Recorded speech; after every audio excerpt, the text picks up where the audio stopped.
Well, hello and welcome. Welcome to another edition of Atlas Information Live. I'm your host, Atlas Alex, and today we're going to get the show started off on the right foot with me having a frog in my throat. How's that for a good start? Today we are going to be broaching a topic which we've had to approach several times in the past, and also fairly recently, simply because of the circumstances that have befallen myself. And when I'm preparing for live streams, sometimes I have nothing to prepare. I have crickets. I've got nothing. No precognition, as it were. Other times I receive profound inspiration, clear signs of what it is that we need to be discussing. And other times it's like most of us, like many of us, we will find ourselves in situations where we're at a loss. We have no idea what to do. Our intuition, our source of inspiration, our imagination, it's like crickets. We get nothing. It doesn't matter how we try to meditate or contemplate or pray for guidance. It just doesn't come, just doesn't show up. Well, what do we do in circumstances like that?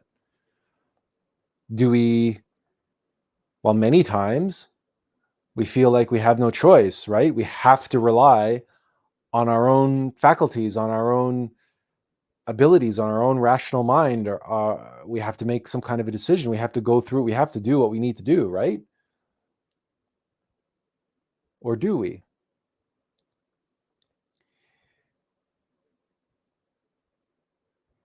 At times, especially related to this live stream, I've begun many a live stream with very little preparation, mostly because perhaps all I had was the title and some visual associated with the live stream. And that's the only guidance that I received. And some of that was maybe very light or very tenuous, in that I have a fair amount of discernment, but even I sometimes get it wrong in terms of what is divine inspiration and what is just machinations of the rational mind. Just something pops into my head and goes, oh, okay, well, that's as good as anything, I guess. But what's always surprising and heartening, and what leads to genuine faithfulness, is on the actual day of the presentation, or the actual day of the live stream, very rarely am I at a loss for words. In other words, in the moment when it counts, the words are there, the guidance is there. That which I need to share with all of you, it appears, it shows up. And why is this important? Why should this matter? And why should we be put in such situations where our precognition is denied us and our ability to know what to do or what we will be doing prior to the moment is denied us.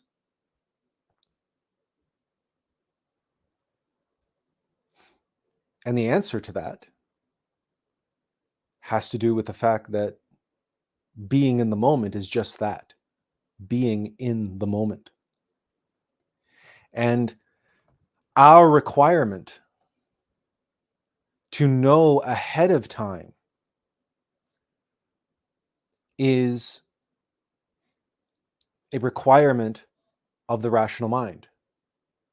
It is a requirement that is imposed on us by our ego, by our fear. And fear is control, and fear is the desire to control outcomes. And the next best thing to being in outright control of outcomes is to feel as though we are participating, if you will, in the planning of those outcomes. So it makes us feel better. It makes us feel more secure, more comfortable in our skin if we know ahead of time, before we set out on stage or before we sit down in front of the camera, what exactly we're going to be saying. Because suffice it to say, when the lights go up on the stage or when the camera goes on, well, there's an audience there that is expecting to hear something, and something of value, some truth, some guidance, some teaching that they are going to be able to utilize practically in their life. Well, that audience is you. And I, as an individual, as a mortal, I don't want to let anybody down. I don't want to let any of you down. You take time out of your busy Sunday to spend that time with me here to get something of benefit. Well, I don't want to waste your time. So naturally, it's a human tendency to not want to let people down. So we want to know ahead of time and be sure of ourselves. And so, as a result, we might be planning ahead 1 week, 2 weeks, 5 weeks, and yet we're not receiving any guidance in relation to that date. And the disconnection between these two aspects of ourselves, our higher self, which says, relax, put your faith and trust in me, put your faith and trust in God, your innermost essence of God, your innermost intimate Christ. Relax, have faith. You're not going to be hung out to dry. You're not going to be left in the lurch. And if you have others that are relying on you, if you have others that have an expectation of receiving guidance and practical advice and teachings, well, we're not going to leave them in the lurch. We're not going to leave them high and dry. So put your faith in us, your innermost says, your divine mother says.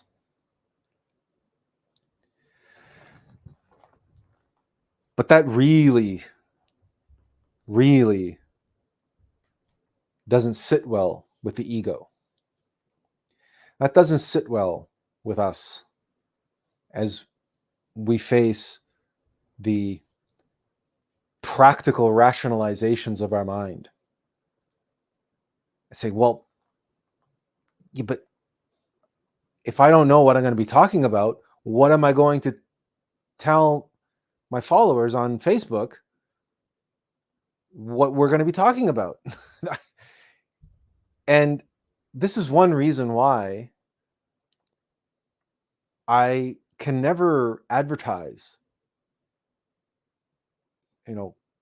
days in advance or a week in advance what the topic is going to be, because I don't know what the topic is going to be. And in cases like today, I still didn't know what the topic was going to be. And being disconnected and not receiving anything, all I could do was put my faith and trust in God and say, okay, well, I guess this is what the topic is going to be. What do you do when you're disconnected, when you don't know what to do? What do you do when you have not a clue? You're completely clueless on what direction to go.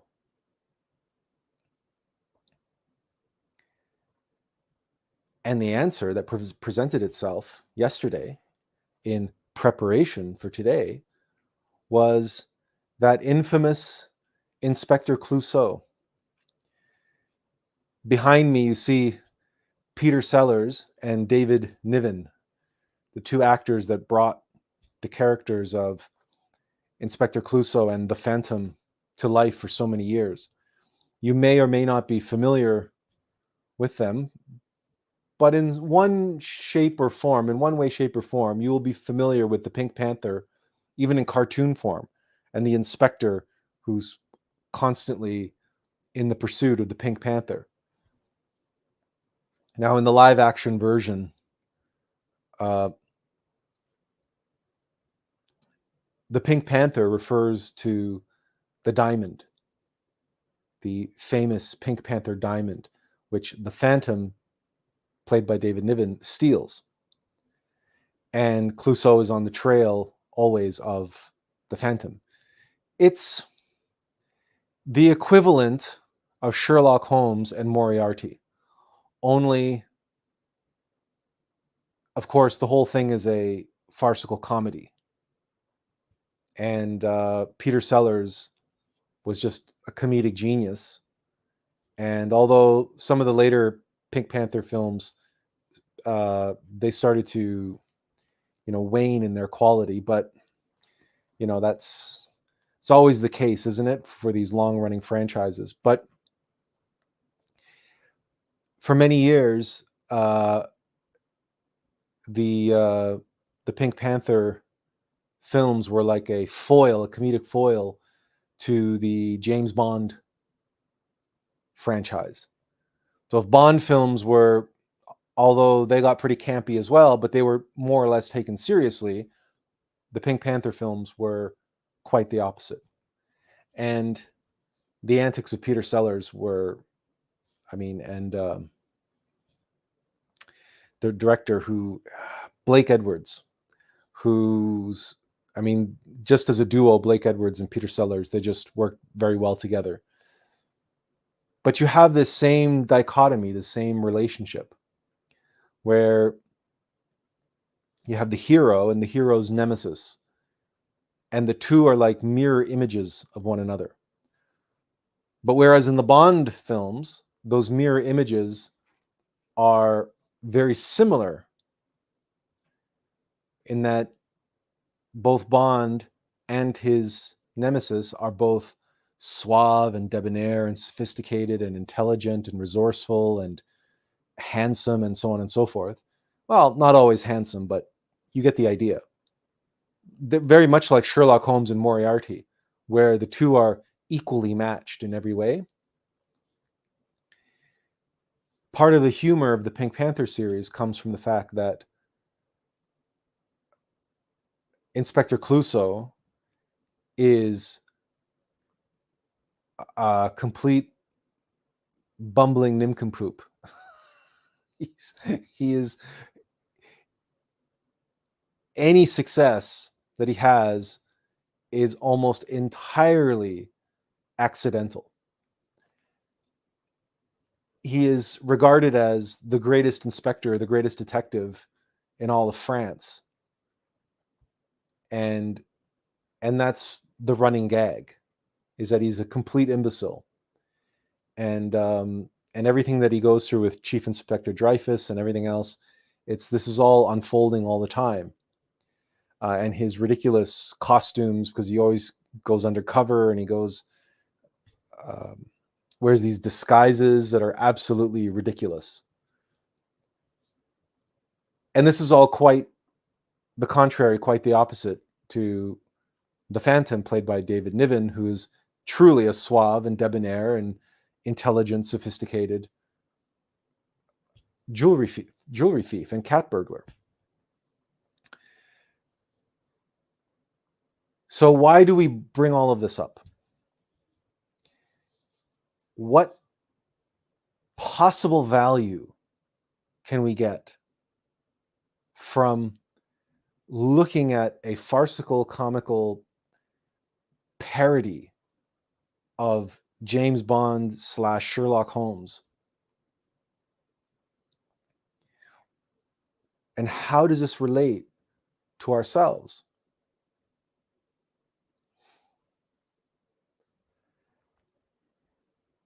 And the answer comes down to recognizing that despite the fact that he has no idea what he's doing, things just strangely work out for Chief Inspector Clouseau. He fumbles and bumbles his way through a series of comical turns of events. And at times, he believes that he's in control. He believes that he knows what he's doing, but he really doesn't. And he's mostly just reacting to one circumstance or another. And one of the running gags in the film was that he ordered his manservant, Cato, to attack him at all times and without warning. And this was to keep Inspector Clouseau on his toes and keep him sharp and so on and so forth. It was one of, let's say, the less politically correct aspects of the series. But it's just another example of wherein lies the humor in the character and in the storytelling, is that everything just strangely works out, even though Clouseau is never, or very, very, very rarely is he the one in control. It is the mysterious hand of fate that guides and governs the outcome of the story.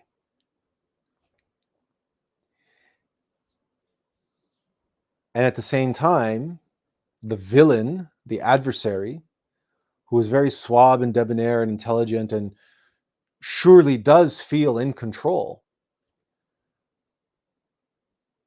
very often ends up on the short end of the stick, despite the fact that he has everything going for him. And in this duality, in this dichotomy of these two caricatures, the suave, debonair adversary and the bumbling, hapless Clouseau, who feels accomplished and is more than happy to receive the accolades of his success. But that success comes to him at the hands of fate, not his own merits. Certainly not his precognition or his strategizing or his planning or his brilliancy.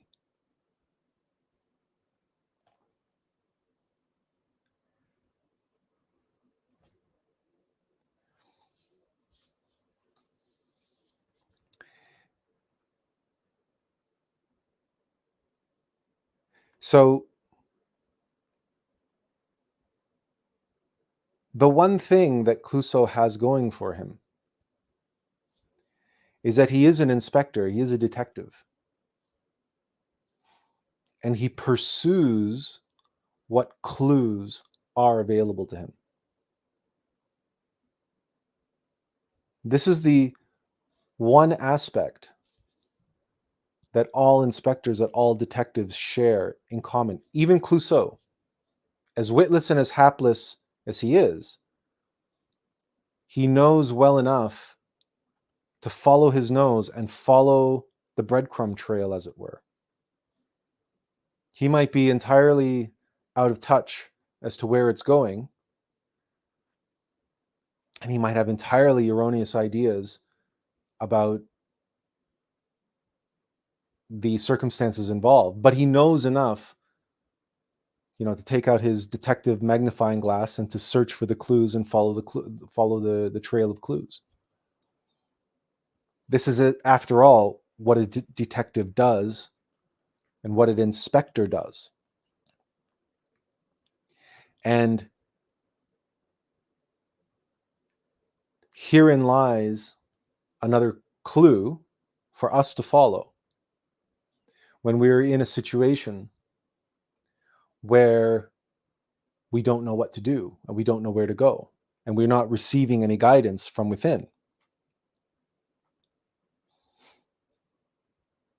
The answer is the guidance is there. It's all around us. It's just waiting for us to pay attention, to have the eyes to see and the ears to hear the guidance that is there around us, the clues that are present around us.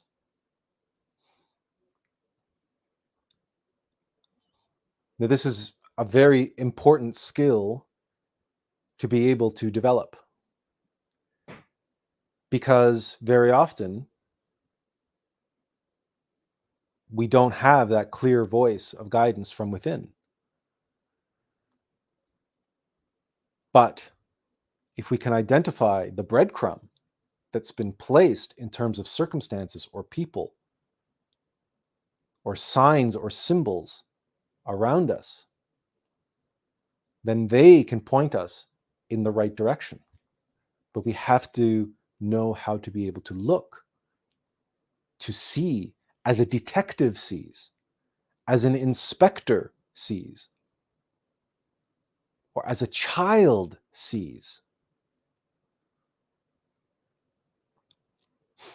We'll get into that in a moment. But first, some comments. We have a comment here. Jeanette says, I feel like when you have those moments, you should just allow a Q&A from your audience and can cover many topics. You're a wealth of knowledge and lots of people could benefit from that sort of interaction. Well, we've had done live streams like that in the past. In general, they're not very well attended. And we always have Q&A. People can ask questions whenever they want. And we always have Q&A at the end of the session anyway. So I have done that. That's the first things that I used to do when I ran into this situation. But it turns out that was the easy way out, right? That was then throwing the onus on the audience to solve the problem for me instead of doing what I really needed to do, which was to have faith and be more faithful. You see, that wasn't happening so that I could give that kind of a Q&A session, although I do occasionally have them. But that was the wrong reason to have such a Q&A session at that time. Because what I really needed to do was to focus on a different aspect of when others run into this problem, right? You run into this problem all the time. Everybody does. So what do? When you know you need to follow the guidance of your innermost, but you're not getting any, or you can't hear it, what's the answer? What do you do? And your mind will say, well, then you have no choice. You have to listen to your mind. You have to make a decision. You got to go with, you can't go with your gut because your gut is silent. So you got to go with your head. Or you got to make an emotional decision, or you got to act on some practical rationality. And I'm saying, no, that's not the answer. Just as your suggestion is a very rational, pragmatic, obvious, makes sense answer. And that's exactly what I used to do. Until I realized that that's not the lesson that we are being taught when the still soft voice goes silent, when the gut goes silent, and when we have no guidance from within. That is when we search and seek the guidance from without, because it is there. It is there. Everything that we encounter, everything that we face is a mirror. It's a signpost. There's a breadcrumb trail that's being left for us.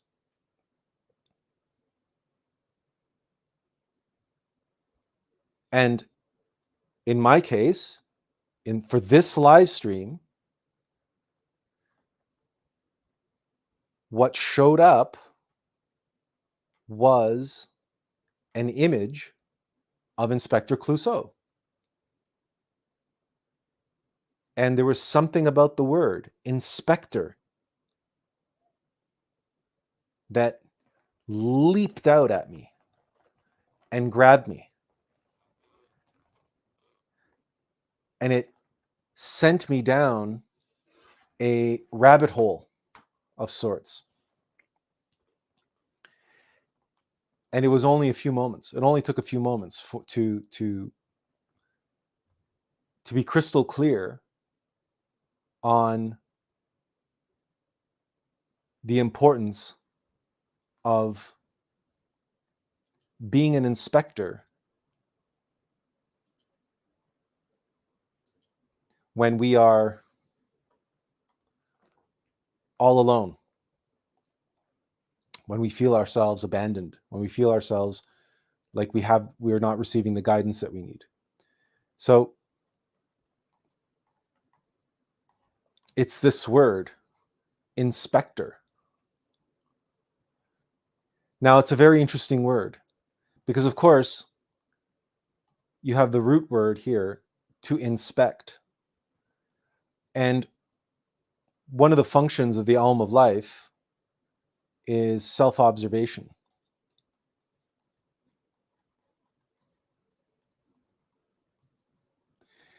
This is what people refer to as mindfulness.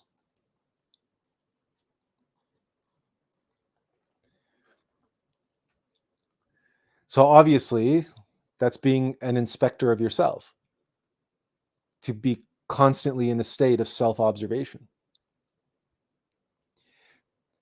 But self-observation goes beyond just observing yourself, your three brains, your mind, your heart, your body. It's having one eye in and one eye out. It's also a state of observing everything around you. That's why people use the term mindfulness, because mindfulness suggests being in constant awareness of our surroundings. The issue with mindfulness is that, in general terms, when people think about the term mindfulness as they understand mindfulness, they tend to focus more on the external and less on the internal observation. So between these two words, there's the happy medium of one eye in and one eye out. So you're observing what's happening in your internal world, and you're observing what's happening around you in your external world. So that's an interesting facet of the word inspect, because it has that in aspect of it. Like introspection.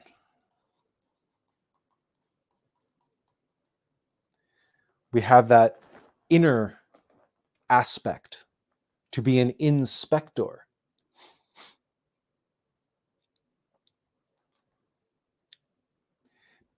But the other reason why this word is powerful is because it's very, very similar to being a spectator.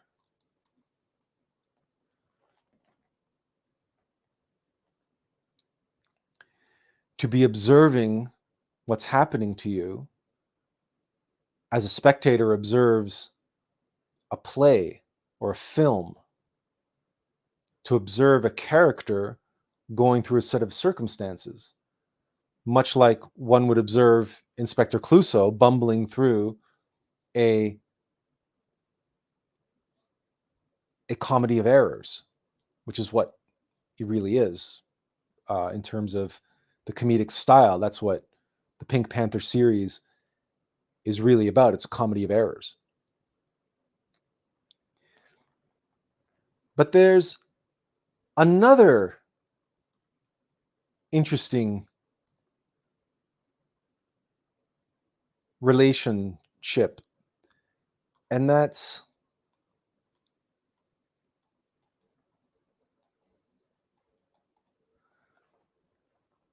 to be inspector.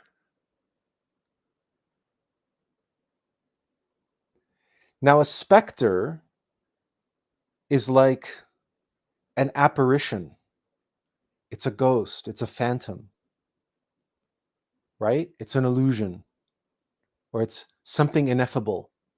It's something ephemeral, subtle. That's what a specter is. So it's interesting how to be an inspector, you have to be in specter, in the ephemeral, in the subtle.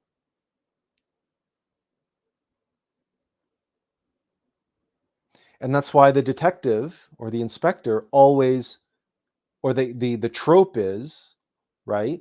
The what do you call it? The cliche is that they have their looking glass, their magnifying glass, and they're searching for clues that are, of course, these clues are hidden.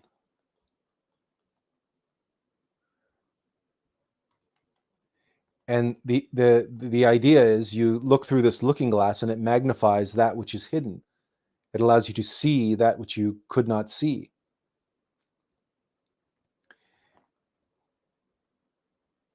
Which is why ultimately the relationship between the words inspector and detective, why the two are synonymous. Because in order to detect that which is hidden, you must inspect. You must be an inspector. You must be inspector.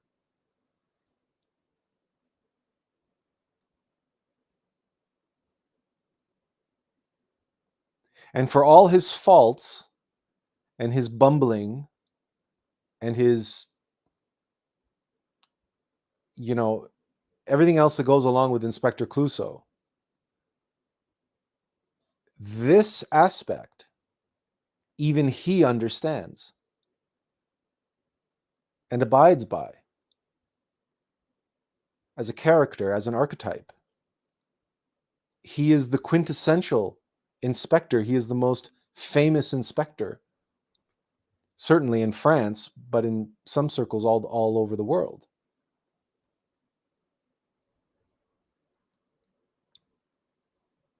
So when we associate self-observation and mindfulness and living with one eye in and one eye out, and understanding, yes, we're observing our life, not identifying with the character. So we are as a spectator, but also we are a detective, we are an inspector. We are searching for the clues which are hidden. And we are doing so as a spectator, not identified to the character.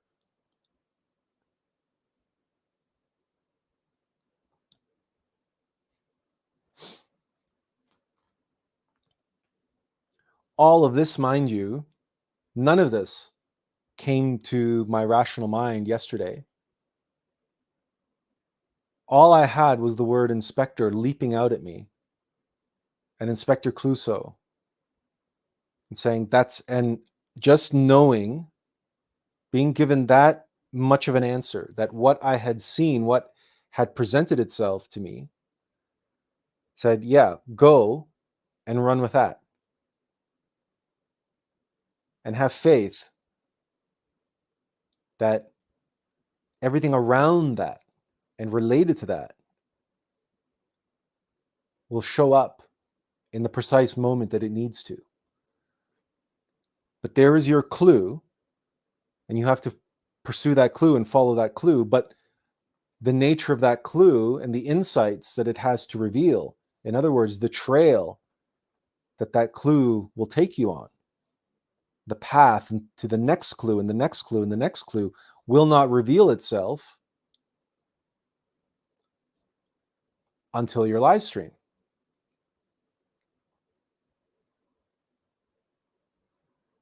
So as of 35, 40 minutes ago, still all I had was Inspector Clouseau and just the word inspector, that we have to be a good inspector.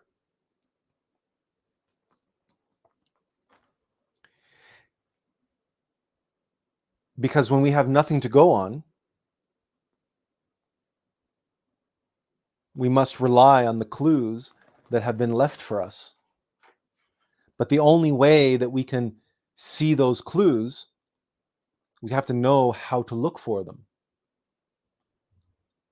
And how we look for them is through this particular lens, this magnifying glass. As a spectator who is inspector, who is looking for that which is hidden, that which is subtle, that which is just a ghost.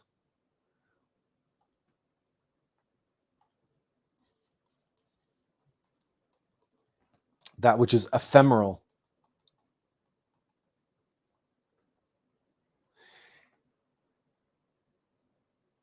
Yeah, that's which is hidden. We can use the word esoteric here. But all of this is what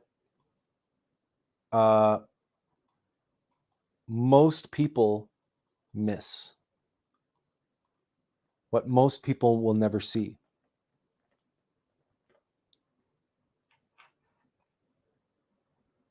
And you know this is true because even in those phenomena that you have witnessed, that you have been shown or you have seen that which is hidden, and you try to reveal to others that which is hidden in those phenomena, you've experienced what most people, how they react.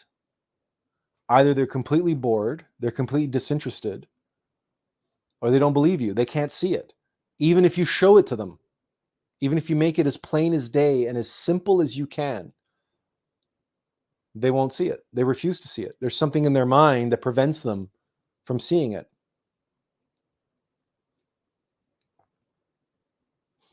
So clearly, this lens that we're looking through is not the lens of the physical eyes or the rational mind. Because we are looking for something that is inspector. So we must be inspector. This lens is a sharper instrument. It enlarges, it sharpens that which is obscured, that which is blurry.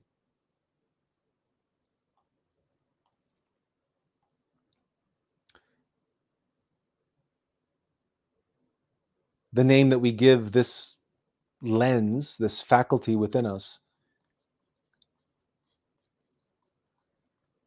is consciousness.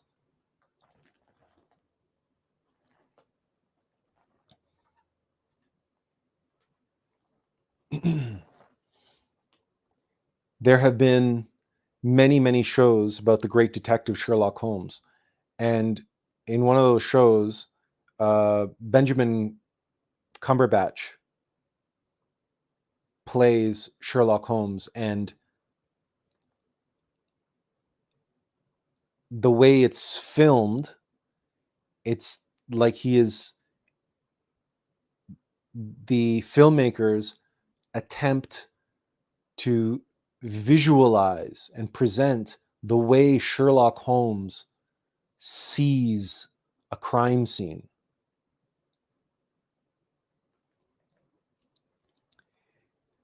And some films and shows have done this better than others.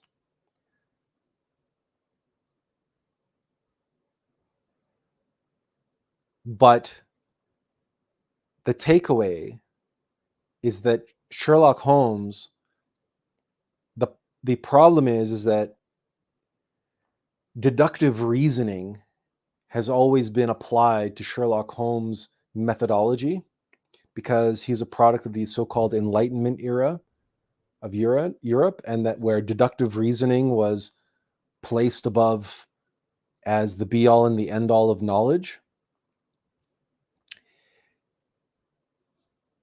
But the reality is that a good detective, a good inspector, operates with free consciousness, not deductive reasoning. Deductive reasoning, the rational mind, can serve the consciousness. But if you begin and work it the other way around, the rational mind as the master of the process, you will end up with an erroneous conclusion. You will end up accusing and arresting an innocent man. Because the rational mind can rationalize anything. And you know this. You know this from your own personal experience, just observing yourself. Your rational mind can rationalize every sin under the sun and every bad habit and every addiction and everything that you know you should be avoiding, or you know that you should be weaning yourself off of. Then just listen to your rational mind rationalize why you've earned it, why you deserve it, why it's only this one time, why it doesn't matter, and on and on and on and on and on. And likewise, the rational mind can rationalize every erroneous theory, opinion, idea, belief under the sun. So a good inspector, a good detective, which detects hidden truths, that which is subtle, that which is ephemeral, works with free consciousness. Not with deductive reasoning, not with the rational mind. The rational mind is a servant and can be a loyal servant, a faithful servant, if it's gotten under control. But it is a terrible taskmaster. And we all know this from our experience.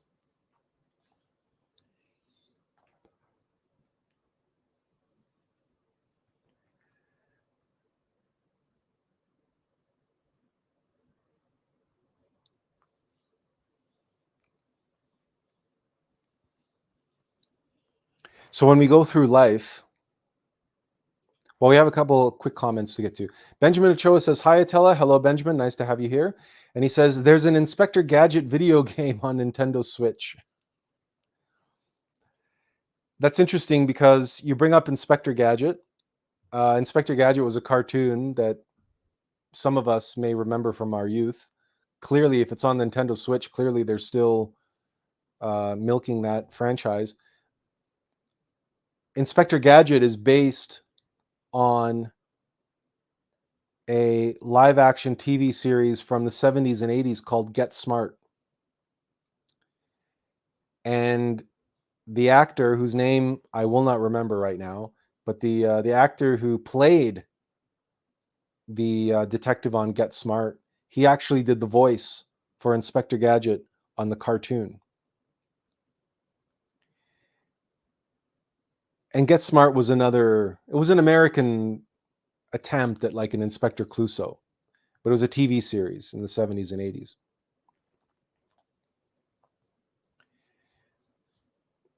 So what does this mean then for us, practically speaking, when we talk about going through life as an inspector, as a detective, but working with free consciousness instead of the rational mind? Even though we're not receiving any guidance, even though we feel as though we are cut off and all we're getting is static, we always want to observe ourselves and our surroundings in remembrance of ourself, remembering our higher self, remembering our divine mother, remembering our true self, even though right now in this moment we're getting nothing from them.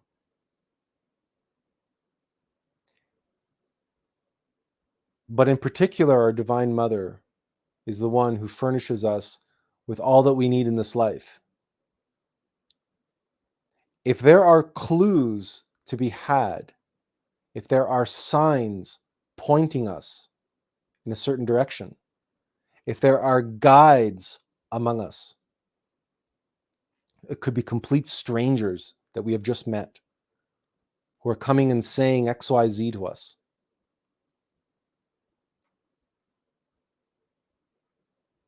Everything that we encounter on the path has been orchestrated by our divine mother.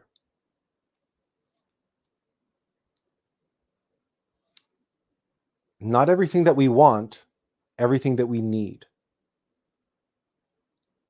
And so by staying in remembrance of our divine mother,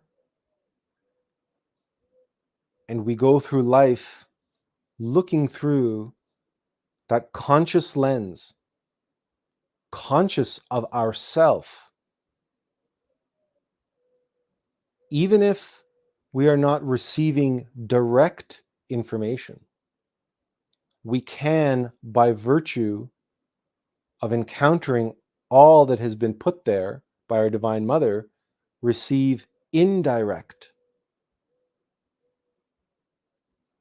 information, indirect guidance.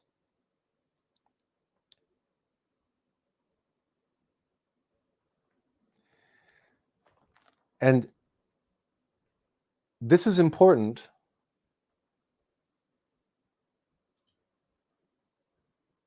from the standpoint of what we've discussed in the past in relationship to the Tao.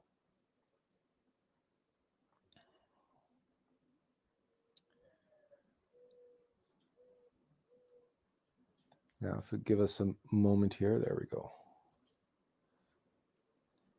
Let's pull this up here.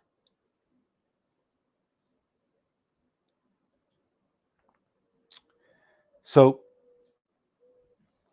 when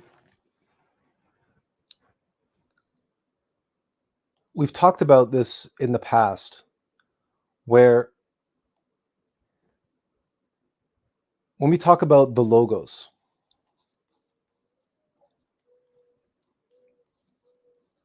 we talk about the word.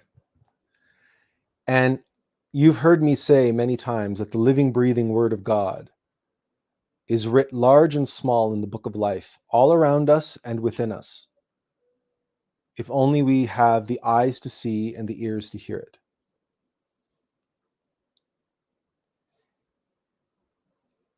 And when we go into meditation, when we go into introspection, when we go and we develop our ability to see through the third eye by closing our eyes and going within, we are learning how to access the word the teachings, the logos, we're connecting to God through our innermost essence of God.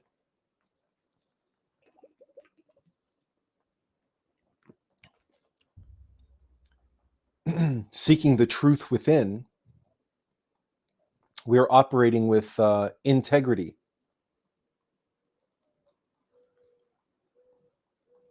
Okay? We're going within.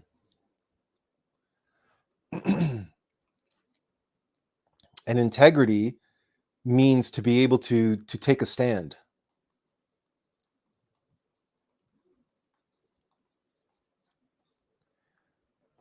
To take a stand and to stand on firm ground and to be uncompromising in that stand. And because we're talking about the Word, in the beginning was the Word, and the Word was with God, and the Word was God, then all of this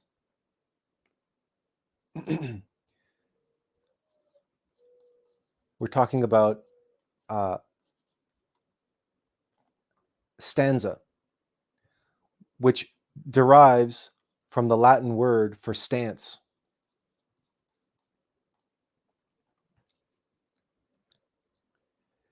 To take a stand, to have a stance,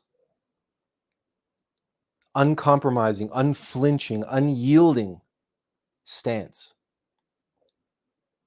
like the meaning of a word. Like a word is what it words. That's having integrity, speaking the truth, what we know to be true, and only speaking the truth, to not speak dishonestly. That's what it means to not take the Lord's name in vain,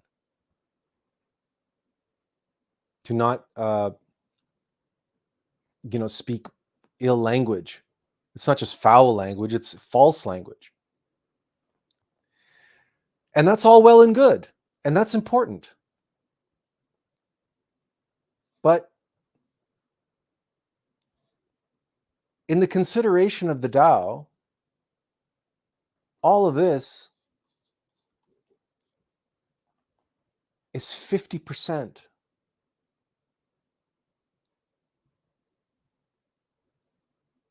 It's 50%.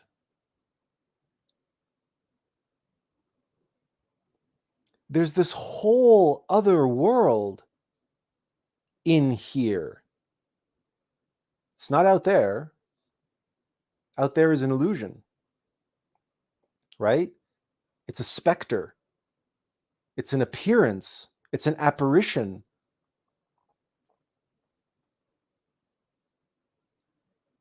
But there is a real phenomenon called substance. That substance is not out there. That substance is in here. And that substance denotes the other 50%. Right? Let's be clear, right? We're talking a full half of the spiritual journey, of the spiritual work.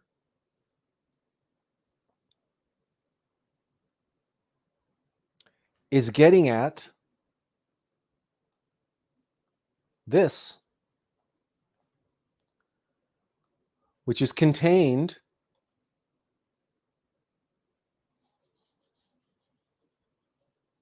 in all of this.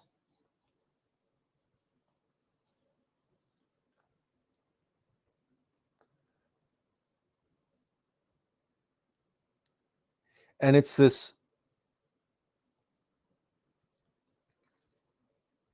substance, the nature of the substance of the darkness is that it does not want to let go of,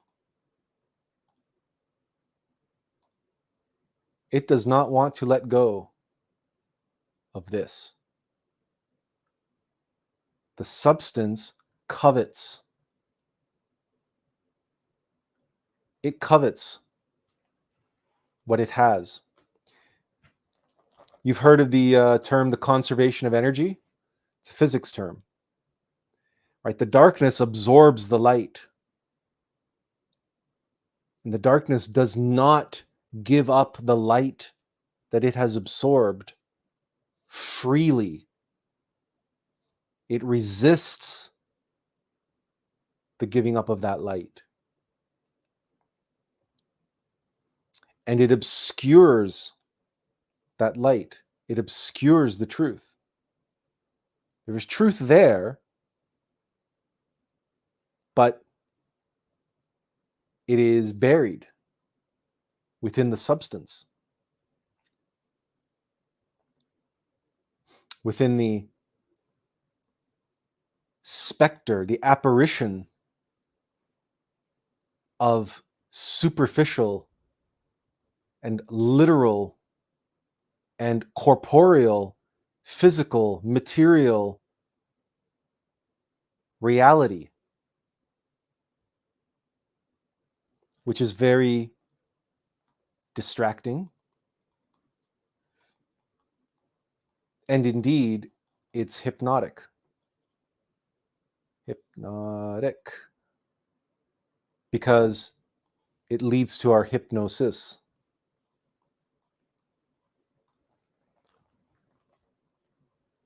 And the reason why, when we find some truth, some hidden truth within the substance, and we try to reveal it to others, they can't see it because they can't penetrate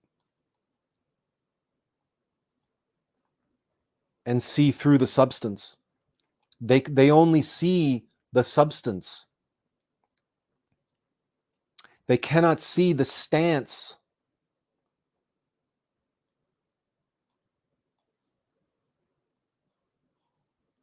that's within the substance.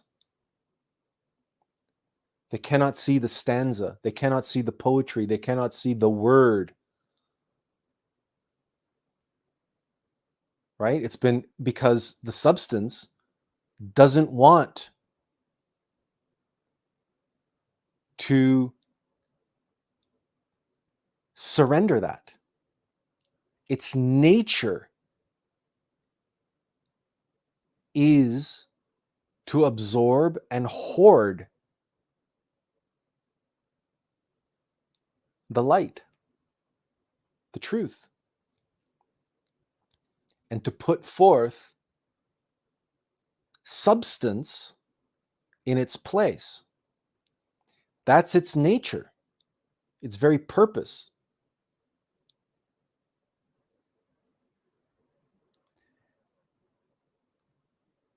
But it's 50% of being.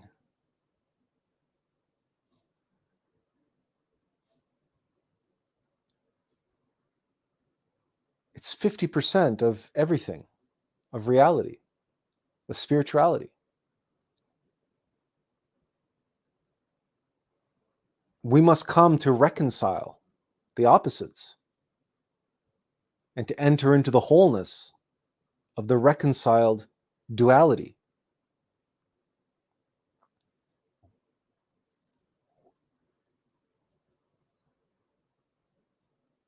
And whether it's Inspector Clouseau or Sherlock Holmes or Inspector Gadget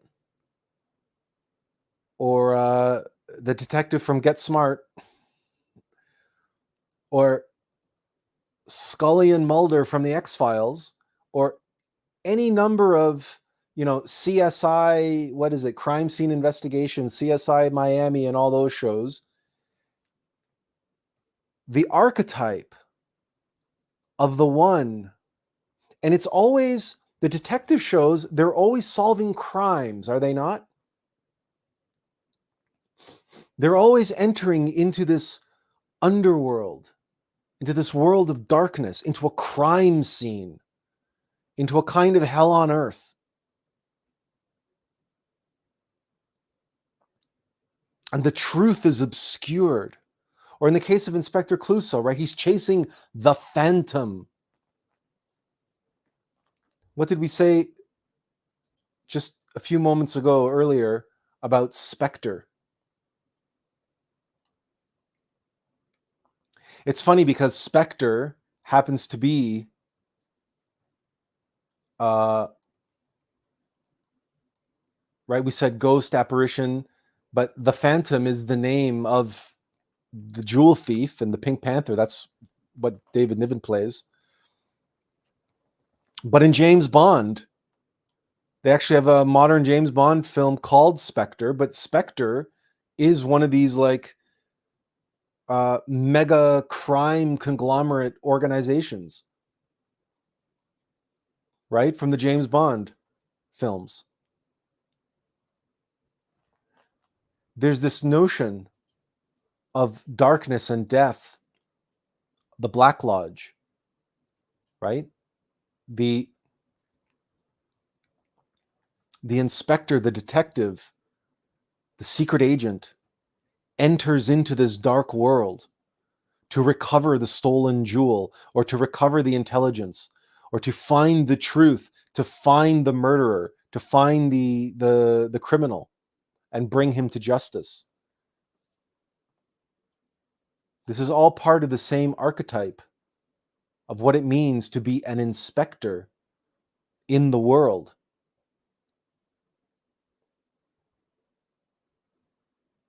To eliminate the barriers and the obscurations to the truth, and find and to know the truth that is contained within and buried within the substance.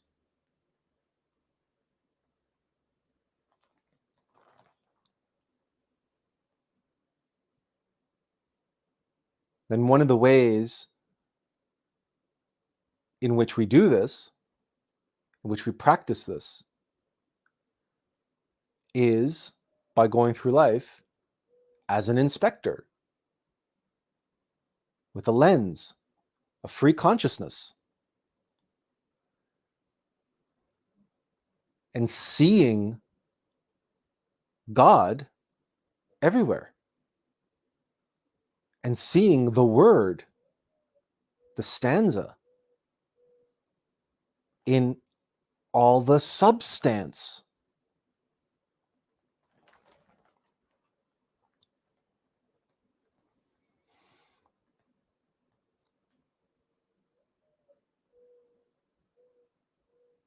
And at first, this is going to be very difficult. And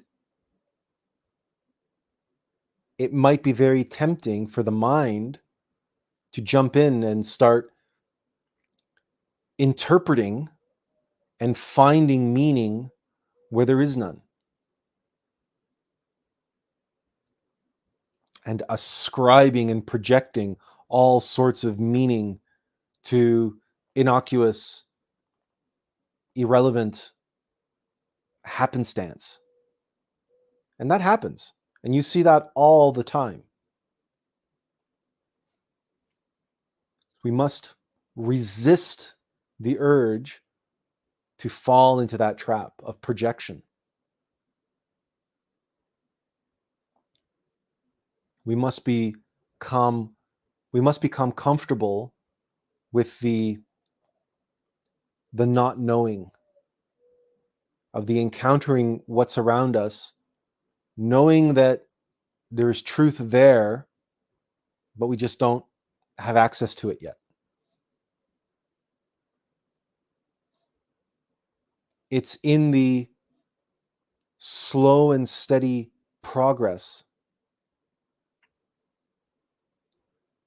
of facing the emptiness and having the incredible patience required to allow the logos to reveal itself through the substance in its own time, in its own way. And I've often described it as just that, a breadcrumb. Just a breadcrumb. One little breadcrumb a day. Just one breadcrumb a day. Expect no more than that.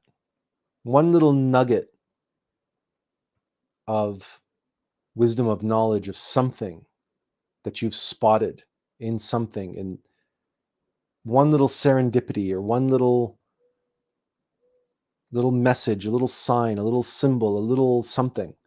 It's just a breadcrumb. Expect no more than that per day. And start there. And you will know the difference. Come to know the difference, the discernment required to know the difference between a breadcrumb that was genuinely left for you by your divine mother versus an hallucination or delusion or interpretation or projection of your rational ego mind, trying to make more of something than what's there. Because your mind, again, will try to do that. Because unfortunately, in this humanity, 97% of our psychology is substance. We're 97% ego on average. So internally, we have a whole lot of work to do, much more than just 50-50. We must be able to observe our own thoughts. So this now reflects back on our meditation and our self-observation, looking internally within and being able to discern and extract from the substance within our own psychology the truth which is absorbed and hoarded within the substance within our own psychology. So there's multiple layers of this when you start unfolding them. It's not so simple as one's inside and one's outside. No, everything's inside. It's just the practice of having to rely on the word that is speaking to us all the time from without.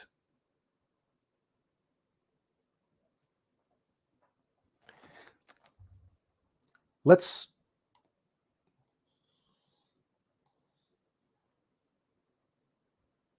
look at these two words.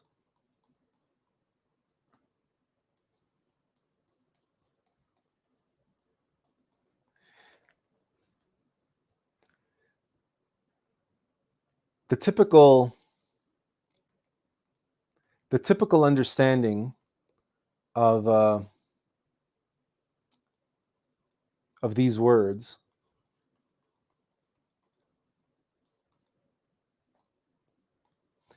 is that within is inside and without is outside.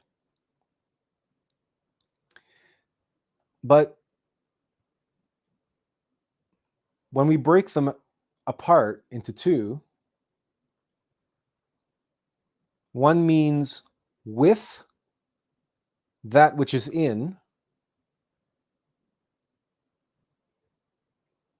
So within, with our innermost, with guidance. So we go within.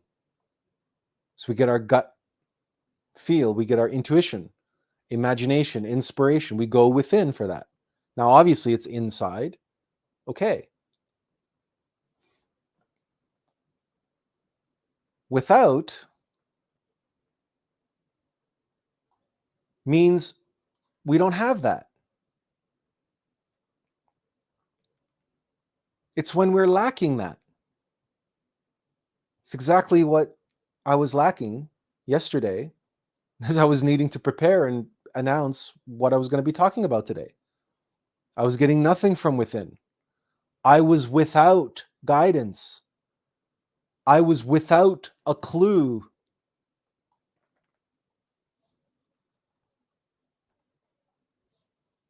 I was without a clue. I was without inspiration, intuition, imagination.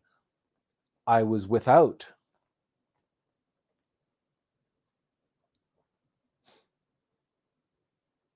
So what do you do when you're without guidance, without a clue, without inspiration, without imagination? The word itself reveals the course of action, what we've been talking about. you go without. When you are within, when you have inspiration, imagination, and intuition available to you, right? It's self-evident. You go within. But when you don't have inspiration, intuition, and imagination available to you, you go without. You go without. It is not just a clever pun. It is a powerful, self-evident truth that when you have to go without, you have to go without.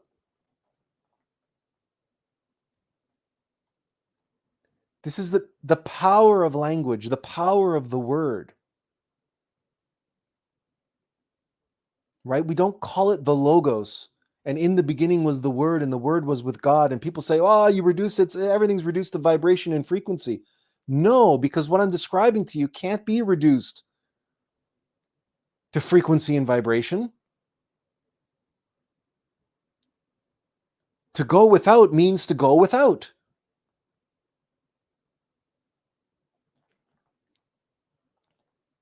You are without this, so you go without. When you have no stanza, you have no choice but to seek your stance in substance. When you go without, you go without. The power of this, the power of language. This is not an accident. This is not happenstance. It may feel that way, like we're just Inspector Clouseau bumbling through a comedy of errors, and it's just a coincidence.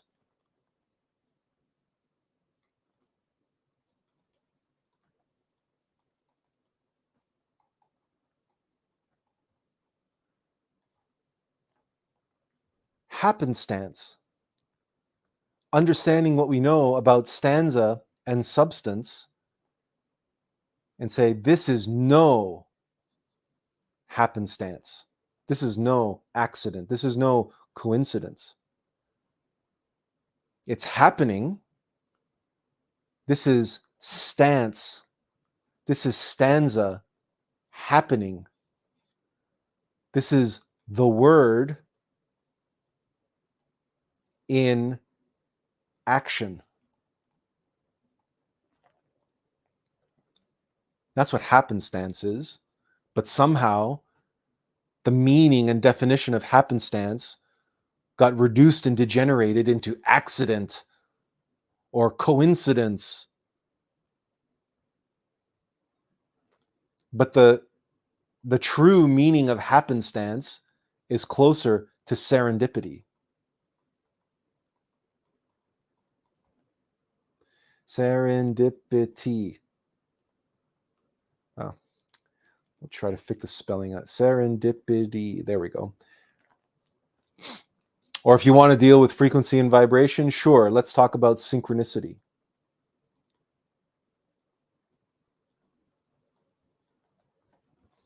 That's what happenstance is. The word in action.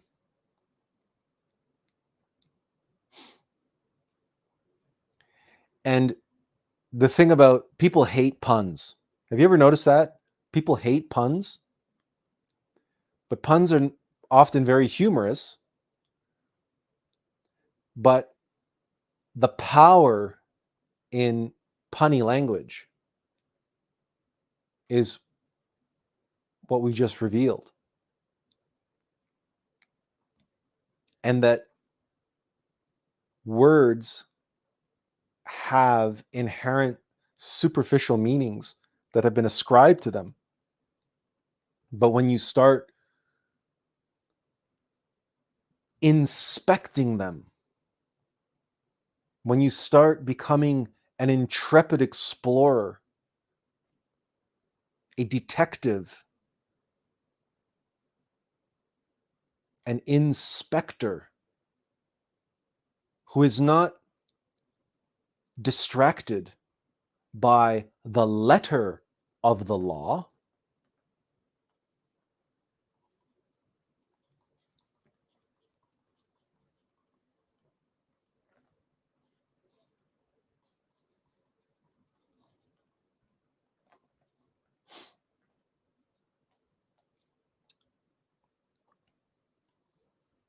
what are we able to gain access to extract, to decipher, to discover, to discern, to unearth, to comprehend, right? The spirit of the law. And when we say law here, the logos, the word,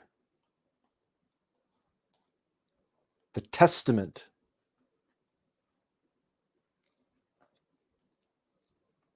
and the covenant between ourselves and with God, our innermost being, and the testament, which is the testimony, which is the self-evident experiential knowledge, that which we seek.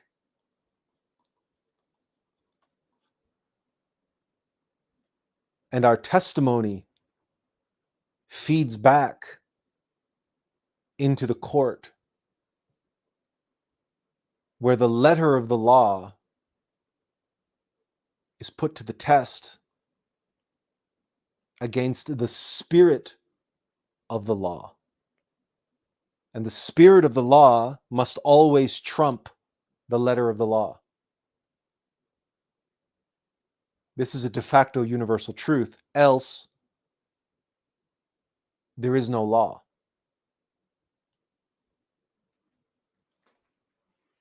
And this is as true for the great law as it is for the law of men. Because the spirit of the law is in the stanza. The letter of the law is the substance.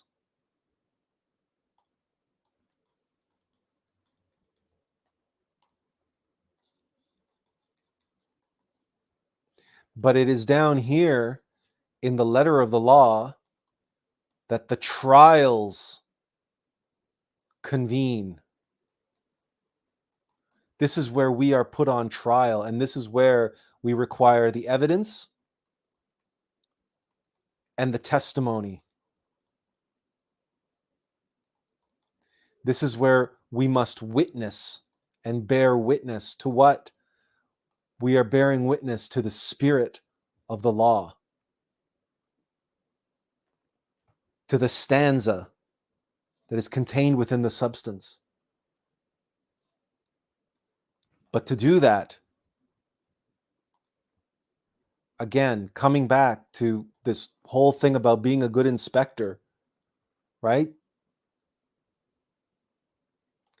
There's another, a forensic, what do they call them? A forensic detective? Forensic analyst? Forensic inspector? Investigator.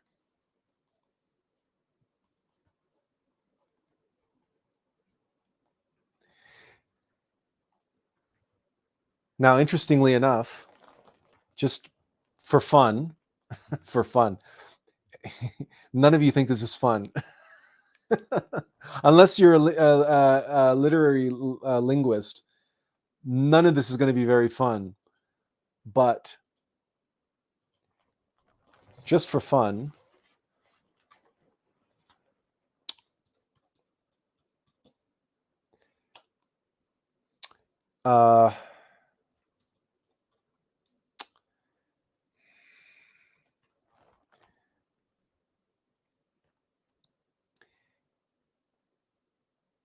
yeah, so the word forensic comes from the Latin forensis, right? Which comes from forum, meaning in open court, in public. So really, that's not giving us too much additional information. But the word investigator, the word investigator has as its root word invest and investigate. And this comes back to what we've described in the past, where spirit, the stance, is invested in the substance. So to investigate is to be an inspector, a detective, a forensic investigator, to be able to extract the value, the return on investment,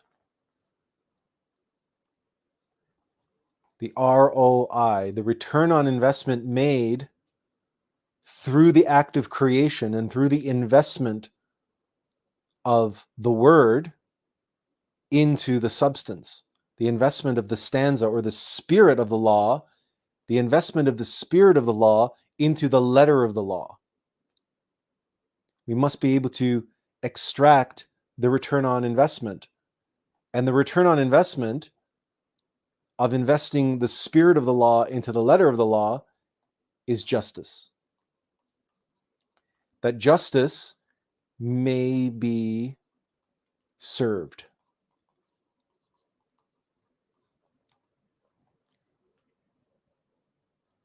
That's why we write laws.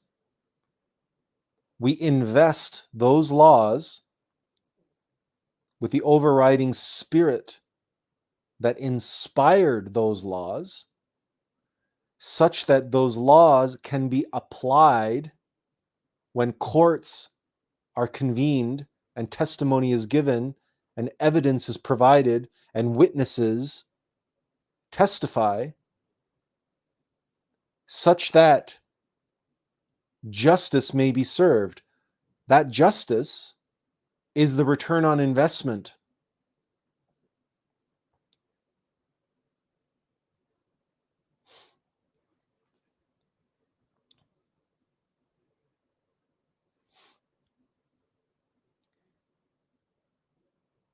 This is all very clinical sounding and very worldly, and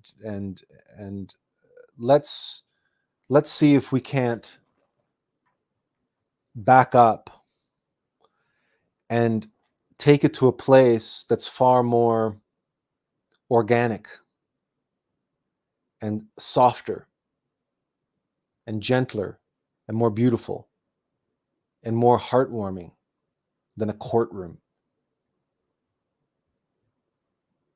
Use your conscious imagination and take yourself to a beautiful place in nature.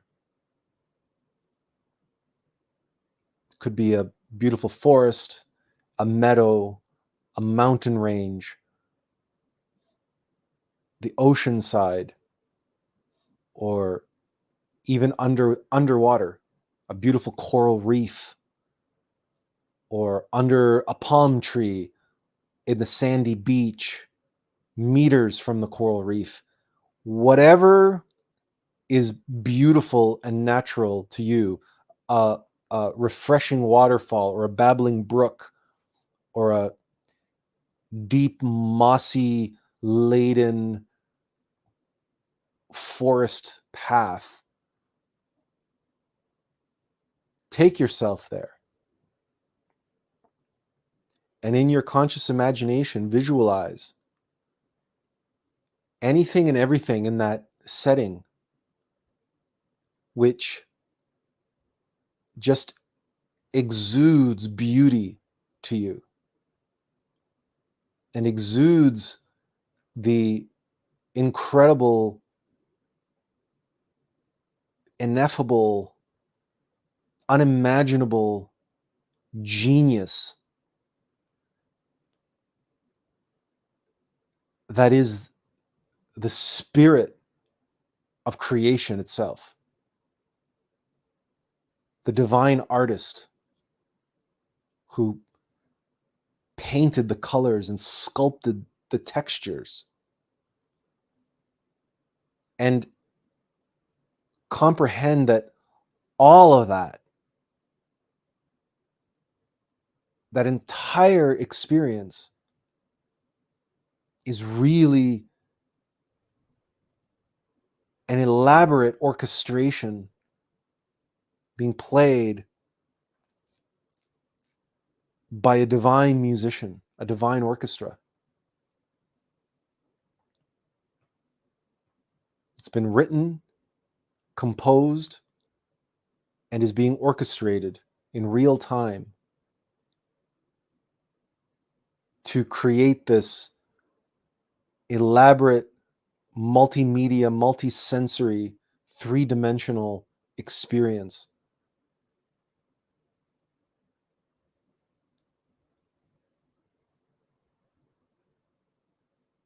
So that you consciously, with your free consciousness, a conscious essence, can experience, can extract from that substance, from the substance of that experience, a conscious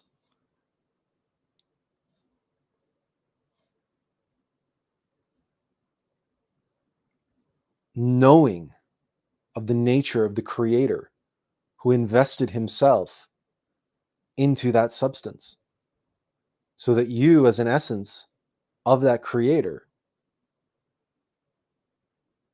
could get a return on that investment. And that return is knowledge, is self-knowledge.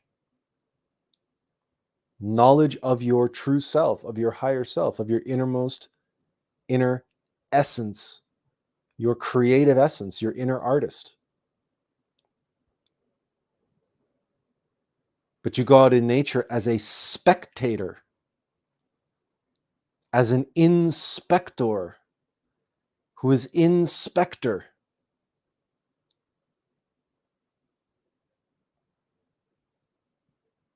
To perform your conscious forensic investigation, to discover and get a return on the investment that was made for your sake, for the sake of that return on investment.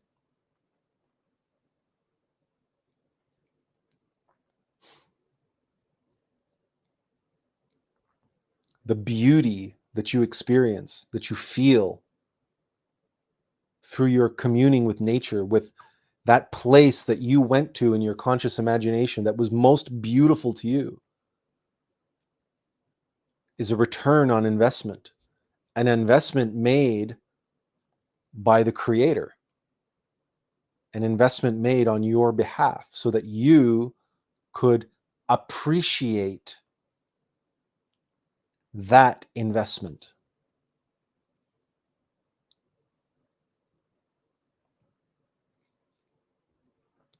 The return on investment is made when we appreciate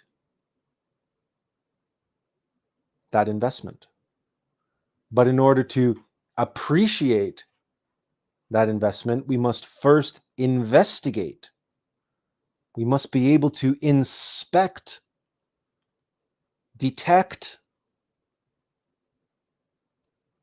and process, receive, comprehend, and appreciate that investment. Then a return on investment has been made.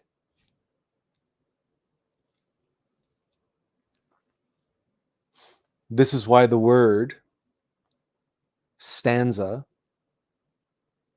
goes into substance, and why we descend into the world of substance to know ourselves and to know God through his creation. And in that process, and let's face it, for most of us, it's a comedy of errors.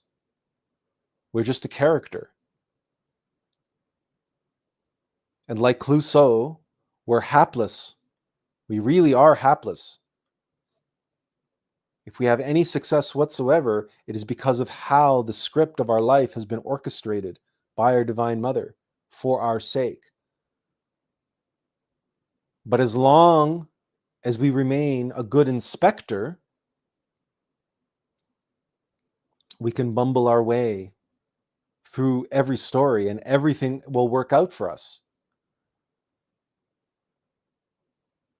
So long as we don't fall into the trap of becoming the phantom, becoming identified with the jewel thief, the one who covets the Pink Panther, the diamond. The diamond is an allegory for the diamond soul, that which we are all here to develop. But our adversary, the phantom, because he's an illusion, the false self, but he's suave and he's debonair and he's handsome and he knows what he's doing and he has planned everything out to a T. You see, that's the adversary. That's the false self. That's the ego. The one that laughs at Inspector Clouseau, who mocks and scorns and underestimates the mortal vessel, bumbling and fumbling its way through a series of events.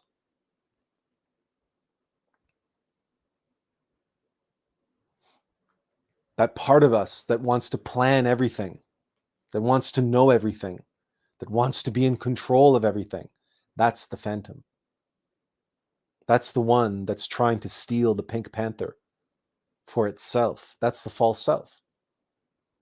And we look in the mirror and we want to look suave and debonair and stylish and handsome. And we identify with that physical self and we identify with our intelligence, our cleverness, and our ability to plan and organize and be in control.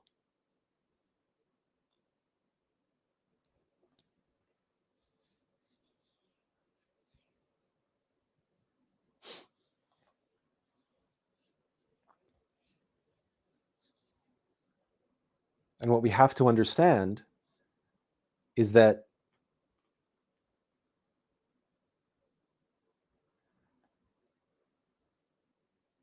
ours is not to reason why. Ours is but to do or die. To do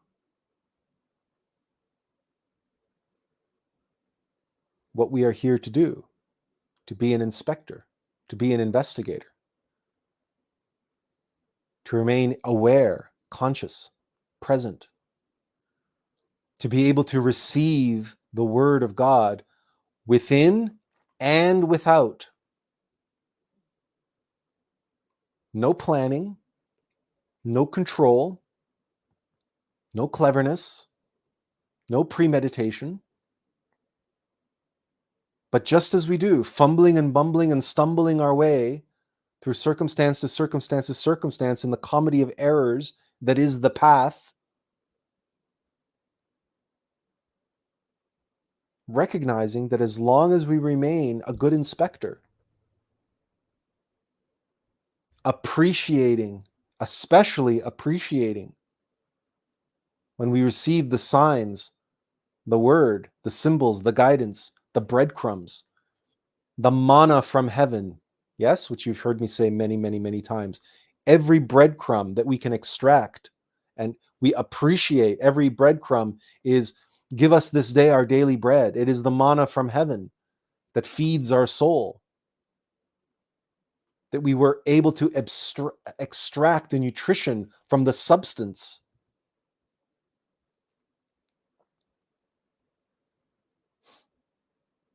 This is, we are feeding and building and creating the diamond soul within. But the more we concern ourselves with planning and controlling, and the more we identify with the suave and debonair and handsome and beautiful and this and that and the other thing of the false self, the more we are stealing that diamond soul away. And we are mocking God, and we are mocking his servant. The vessel and the servant that we must be, because Clouseau serves. Clouseau serves his nation. Clouseau serves France, and Clouseau serves justice. With all his faults, and all his bumbling and foolishness and comedy of errors, but he serves. The phantom, the false self, the ego, serves no one but himself.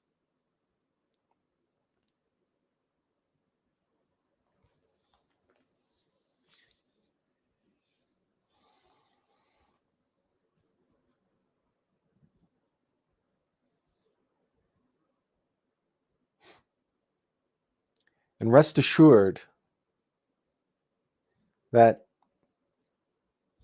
at any given point in time, when you begin living your life as an intrepid explorer, as a detective, as a forensic investigator of yourself and of all of the circumstances around your life, and you go into meditation at the end of the day, and you take any one of these breadcrumbs, these points of inspiration, these phenomena in substance which you discovered throughout the day, and you analyze in meditation, and you allow the word to unfold, the spirit of the law to unfold. It's like opening up Pandora's box. It's like opening up the Ark of the Covenant.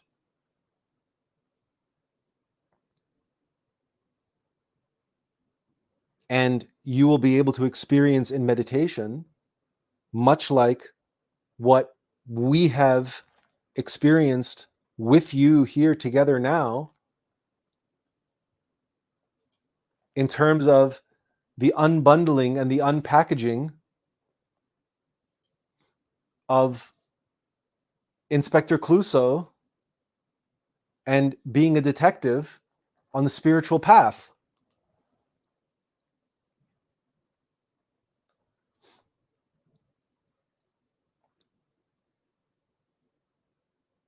And all I had was, what do you do when you don't have a clue? And I had Inspector Clouseau. That's what I had an hour and 40 minutes ago. In other words, I had nothing more than what you had. But now, together, look what we have. Look what we have wrought. Look what we have extracted. Look what we have appreciated from that inspiration.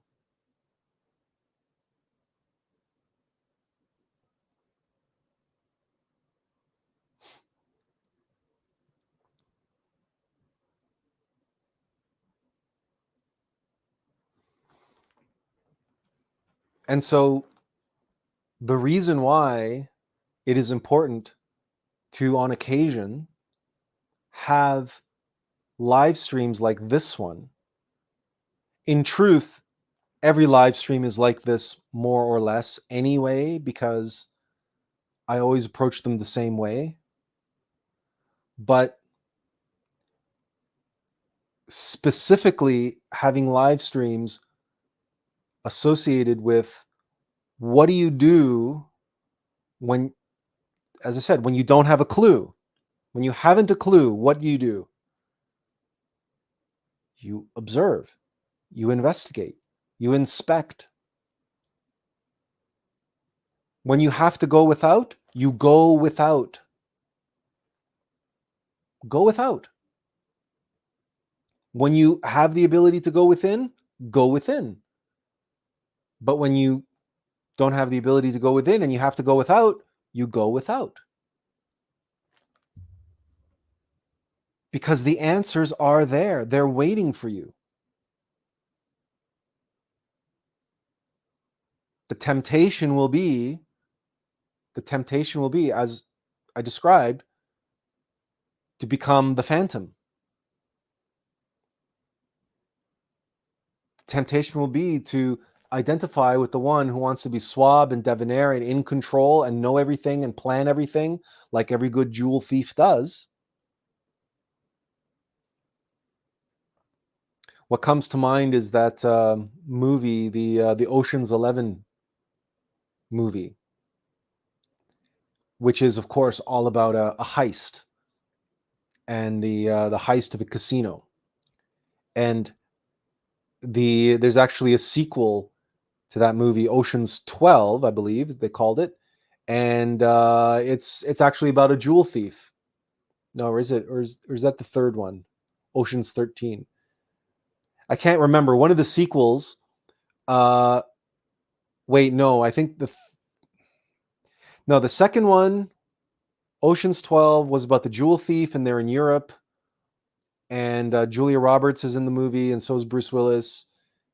And then the third one, I think, is another casino robbery. Anyway, I can't remember. One of the sequels of those has a jewel thief involved. Any case, the point is that in Ocean's 11, the original one, you get to see all the planning behind the robbery. And of course, this is a very interesting. It's all very fascinating and interesting to the ego, watching movies where the thieves are glorified, and look how clever they are with their planning and execution of their plan and everything else, right? It's very tempting to want to be that way, to want to be like the Phantom in the Pink Panther movies.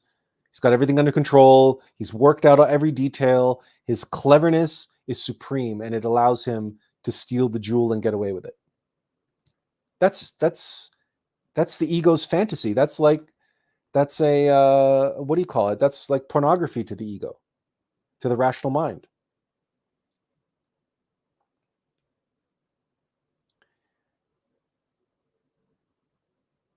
But if that's how you live your life, then you're never going to move beyond the letter of the law.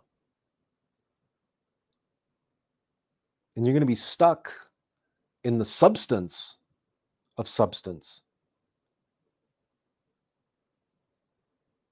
not in the spirit of substance. Because to know the spirit of substance, you must be an inspector, a spectator working with consciousness. And you must serve. And what you seek to serve is justice and an appreciation of the investment that was made for you to produce a return on that investment. But these words, service, to serve, these don't go over very well with the ego, with the jewel thief. The jewel thief doesn't serve anyone but himself, his own whims, his own desires, his own greed, his own cleverness, his own self-aggrandizement, which in spiritual circles we call that mystic pride.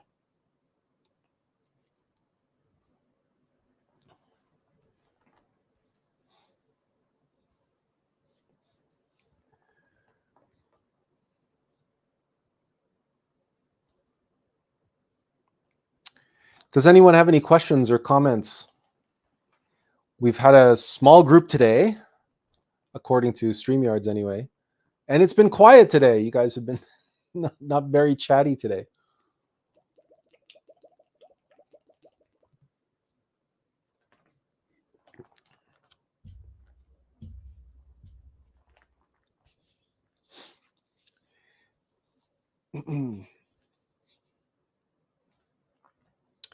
I can tell you that honestly, I'm just feeling air here. If you have questions or comments, please type away. But I can tell you that on my path, on my journey, this really has been, for me, a journey of this 50-50.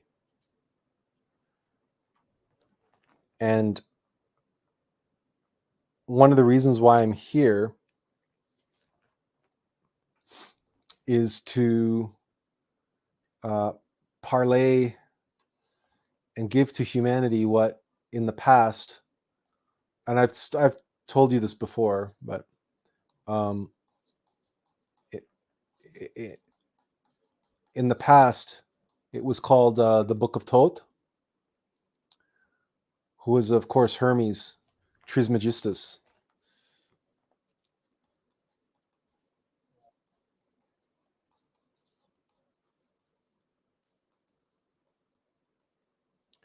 Now, the Book of Thoth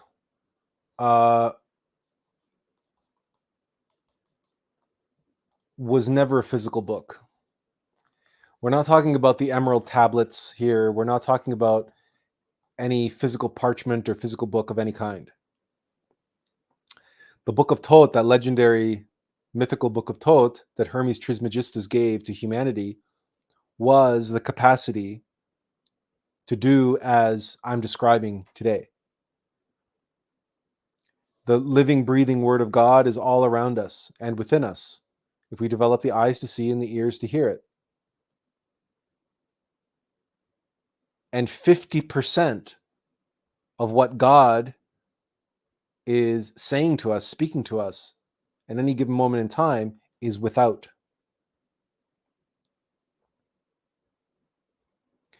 And while it is all fine and dandy to focus on meditation and intuition and development of the third eye and being able to close your eyes and receive information, that's all, of course, very important. And I'm not discounting that in any way, shape, or form. But to be able to attune ourselves to receiving the Word of God without, that is the Book of Thoth, where your life is scripture, your life is a Bible.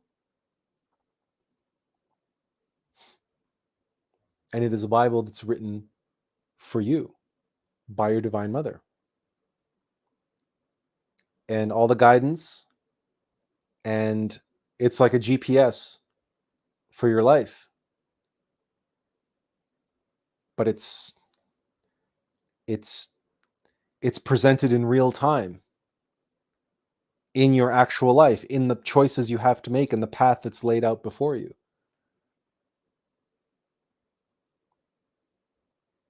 But you cannot hope to be able to read that book and decipher that book and extract from it the knowledge, the wisdom that you seek, that will help you seek your way down the path. You cannot hope to do that unless you are an inspector and an investigator, paying attention not to the letter of the law, but to the spirit of the law. Not the letter of the word, but the spirit of the word. So not the substance, but the stanza behind the substance and within the substance, because the substance will not give up what it believes, what it feels belongs to it. It's not going to let you take that without a fight, because that's its nature. The conservation of energy, the conservation of light, that's a law of physics. The law of the conservation of energy. That's the second law of motion, actually. It's known as inertia.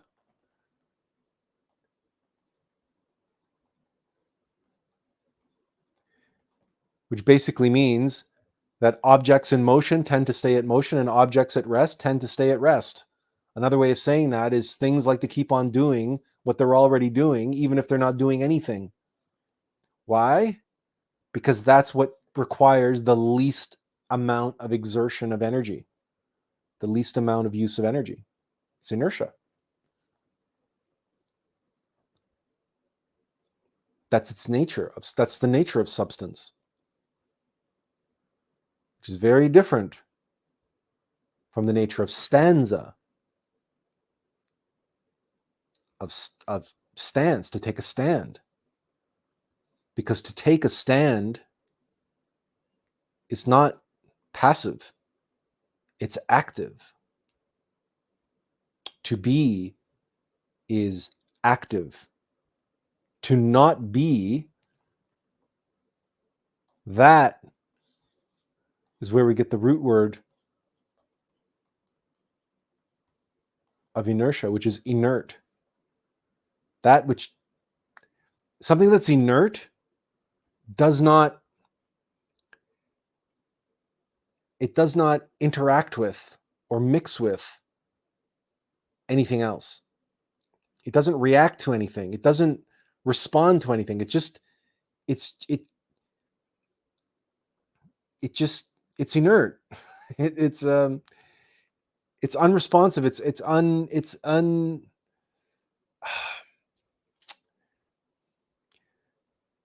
Really, it's one of these hard words to describe. It's not being, really.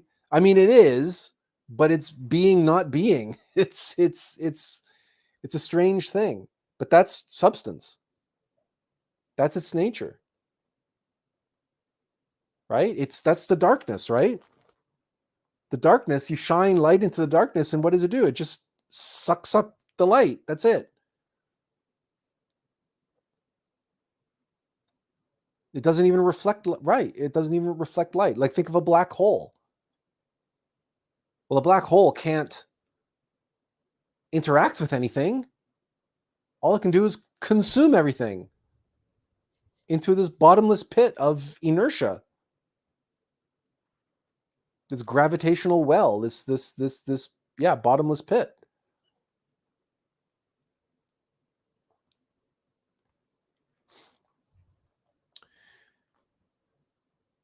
Benjamin says, there's a long one. Let's see if we can get it. Thank you for sharing your insights today. I had a realization about the phrase inspector. I remember when I used to watch psychological dramas like Batman, the animated series. It was very easy to immerse myself in the story, and I felt like a phantom watching, with my thoughts being controlled by it, because I identify with Batman as being a detective. But if I resist the temptation to identify with any of the characters, I can see so many possibilities that can happen in the story. So that's very interesting you mentioned that, because Batman is a detective. In fact, to Batman fans of the comic book Batman, the original Batman, he's not only a detective, he's like the world's greatest detective. Of course, every detective property claims that. But in any case, Batman really is a detective, and in the comics, he does a lot more detective work than what he does in the movies. And so you see this dichotomy, this relationship between inspector and an inspector, that which is hidden. And so Batman also, as a detective, he's an inspector, but Batman is, I mean, he's the Dark Knight. I mean, he deliberately his costume is dark so that he can hide in the shadows, and he can be as a phantom, and he can strike fear in the hearts of criminals. It's like he is a ghost. Does he exist? Does he not exist? Like, this whole thing about Batman, for until he becomes outed, right? He becomes just this common everyday thing. But at the beginning, like certainly in Batman Begins, and in the first Batman film, in 1989 Batman film with Michael Keaton, there's always, in the Batman origin stories, there's always this element where Gotham City is trying to determine who is this 6 foot tall bat creeping around rooftops at nighttime in Gotham City. Like, who is he? What is he? What's his nature? What's his purpose? Is he friendly? Is he friend or foe? Or, you know what I mean? There's always this great mystery around the Batman. This specter in the shadows, lurking in the shadows, the Dark Knight, right? But he's an investigator. He's a detective. And he serves justice. He serves Gotham. He serves the people of Gotham. So thank you for sharing, Benjamin, the whole association with Batman, because comic book heroes, superheroes, as they are archetypal in nature, they embody so much of what we were talking about here. And Batman in the Rogues Gallery, all of the villains embody different aspects of different archetypes of our own psychology. And I think I've mentioned this to you before, how I have wanted for a long time to develop a script for a Batman story where Batman enters Arkham Asylum because the Joker has taken the place for himself, and Batman has to go and confront the Joker. And the whole premise of my idea was to have one actor play not only Batman, but all of the different villains in the Rogues Gallery. And the concept is that all of the different villains in the Rogues Gallery represent different archetypal demons lurking in Bruce Wayne's psychology, because he's so traumatized by his parents' death that, in fact, all of the villains in the Rogues Gallery are all a projection of his own subconscious mind as he's dealing with fighting his own demons. But he's externalized this in the world of substance in order to be able to exorcise his own demons. Anyway, aside the concept for the film is Arkham Apocalypse. And as esotericists, we know that apocalypse means revelation, to reveal that which is hidden, which again comes back to this whole thing about Batman as a detective and as an inspector and as an investigator. This is a fundamental aspect of spiritual development and the spiritual journey. In fact, the very word consciousness itself, like the way Carl Jung describes, you must make your subconscious conscious, else it will rule your life and you will call it fate. Well, what does that mean? It means you have to see, you have to investigate, you have to be your own self psychoanalyst. You have to perform self psychoanalysis on yourself. You must investigate, you must inspect, you must know yourself. To be conscious, you must be able to see, but to see not with your physical eyes, but with your third eye. To see that which your physical eyes cannot, and to see that which your rational mind cannot. To see what your rational mind cannot arrive at through deductive reasoning, but that your consciousness sees and recognizes right away. But it takes time to get there. And we have to start at wherever level that we are at. But remembering to be an inspector, a detective, or like a child, right? Look at the way a child explores their world. Look at a way that an infant looks at you. The way an infant discovers their world. Everything is brand new to them. Everything is a revelation. Everything is incredible. Everything is amazing. We unfortunately get habituated, and we get complacent, we get lazy, and we stop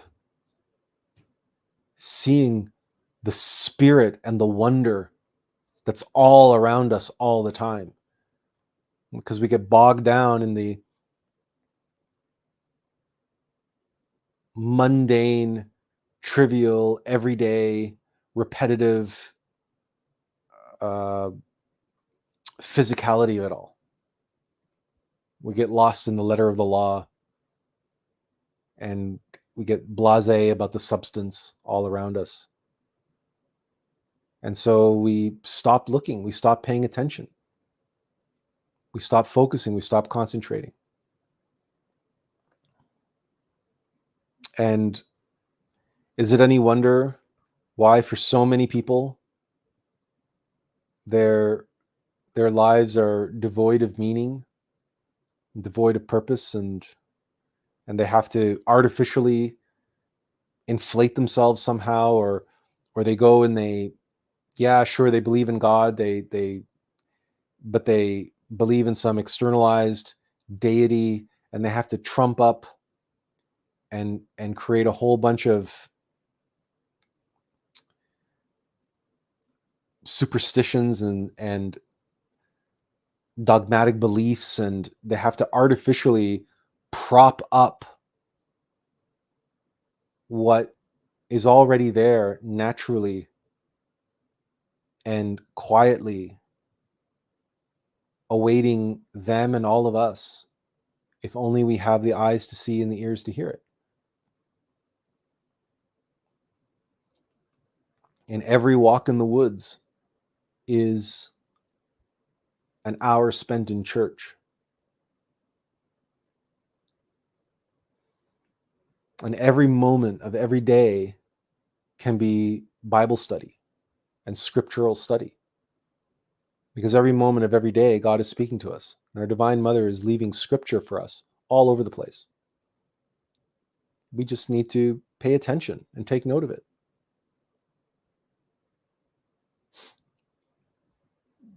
But the first step is you have to investigate. You have to inspect. You cannot do this work without doing your part, even though we be Inspector Clouseau, hapless, comedic, farcical, bumbling, fumbling, stumbling fools. That's what we are. That's what we are in the grand scheme of things. But as long as we remain committed to justice, committed to the truth, and committed to our role as inspector, then everything will work out in the end. And the precious Pink Panther diamond will be restored.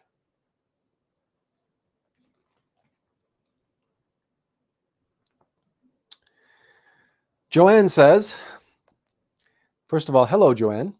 And Joanne says, I find it challenging to isolate a particular archetype I identify with. Rather, it feels like I am embodying aspects of multiple archetypes, sort of like a fluidity or dynamic interplay, depending on the situation or quality of experience. So I hear what you're saying. And yeah, that's absolutely true. It's not a question of being,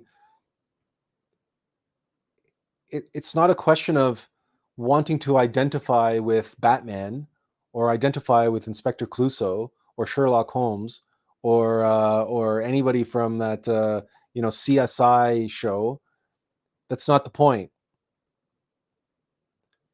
But it is the point that no matter where you are or what you are doing, if you are not being an inspector, if you're not paying attention, then you're not really there.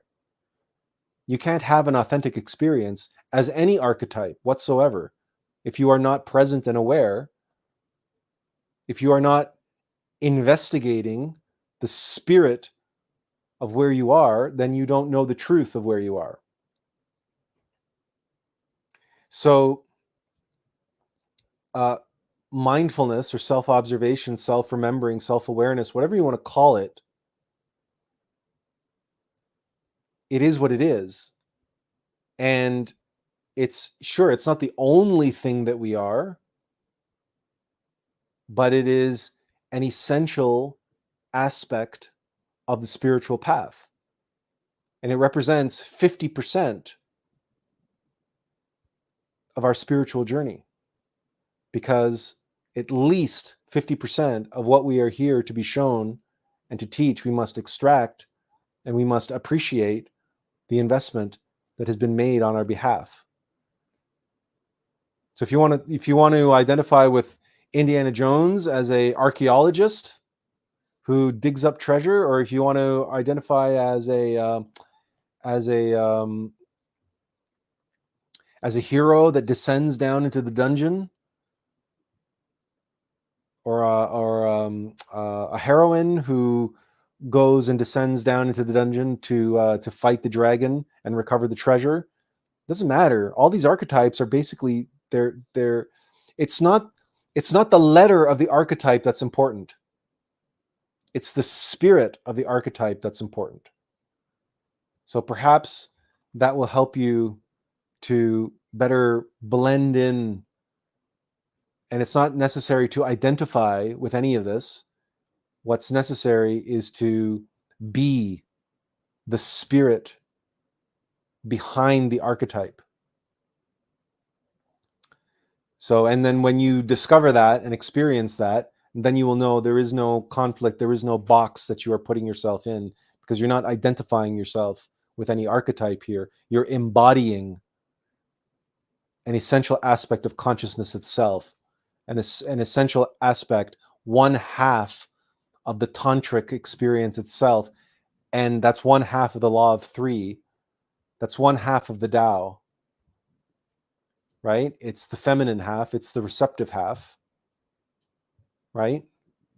So all of this, you have to try to go meditate on it and get beyond this idea that you are identifying with something and putting yourself into a box. That's not what this is about. That's not what this exercise is about. This exercise is about giving you practical, meaningful case studies with which you can contextualize and practically put into practice the spirit of the archetype. Because if I just show you the dark side of the Tao, right? If I just show you this and I say, okay, you got to be both of these. You got to be stanza and substance. You got to be the spirit of the law, and you got to get out of the letter of the law. If that's all I would say and show you this in the 50-50%, there's nothing that you cannot work with this in that way. You can't. As a mortal vessel, the Tao is so beyond the comprehension of the rational mind, right? And you can spend a lifetime meditating on the Tao and not arrive at the truths that we've shared with you today, and not make the connection between the Tao and Inspector Clouseau. So it's not about identifying. That's not what archetypes are about. It's not about identifying with Batman or identifying with that's not the purpose of the archetype. That's like the letter of the law. The symbol or the archetype is the letter of the law. The spirit. It's the spirit that we want to connect with, and that is, on the one hand, fluid and moving and everything else, but on the other hand, it's absolute and it's integral. It has a stance. It's the word. It's stanza. And you have to become comfortable with the solidity of that, with the terra firma of that, the terra firma of absolute objective truth, right? Because if you cannot become comfortable with that, then you cannot know yourself and you cannot know God, because God is not a fluid, floppy, this way, that way, any which way, everything goes God. That's not God, right? There is something called truth with a capital T, and it's terra firma. It's absolute, right? But as it expresses itself in motion and in world and in life, in substance, yes, there's a great deal. There's an infinite number of expressions in there.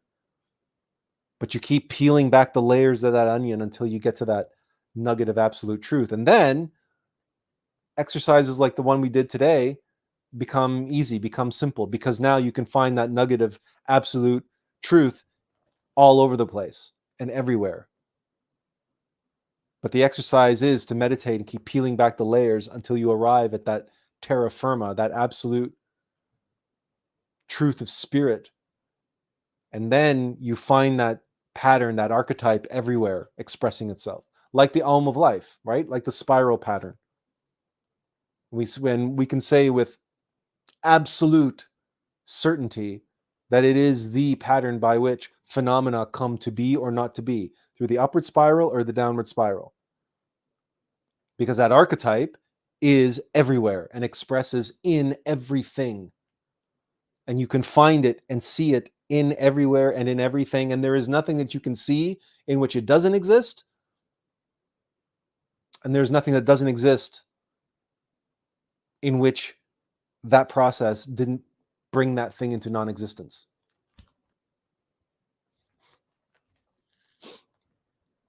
But thank you for pointing that out and bringing this up, Joanne. So it's not about identifying with the archetype. It's not about going through life thinking of yourself like, I'm a detective, I'm a detective, I'm a detective, right? You're an investigator, an inspector. Focus on an inspector. Focus on, and your lens is consciousness. So again, everything that we talked around and we fleshed out and we unpacked. This is what matters. It's the spirit of the law that matters, not the letter of the law.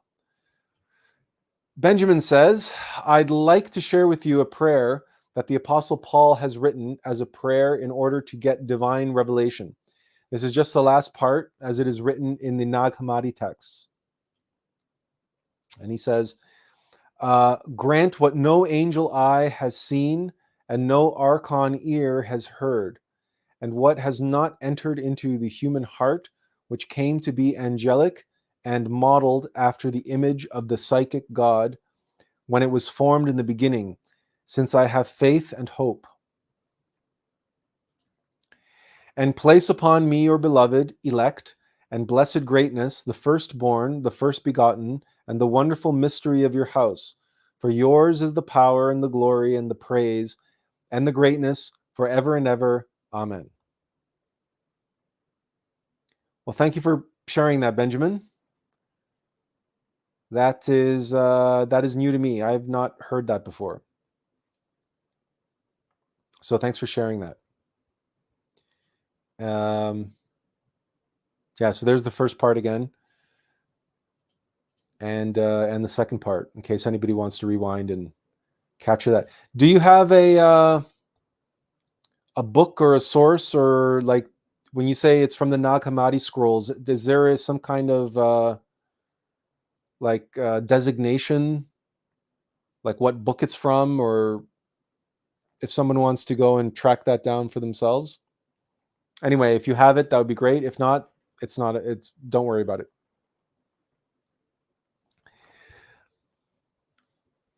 Does anybody have any other questions or comments? Anything else to share?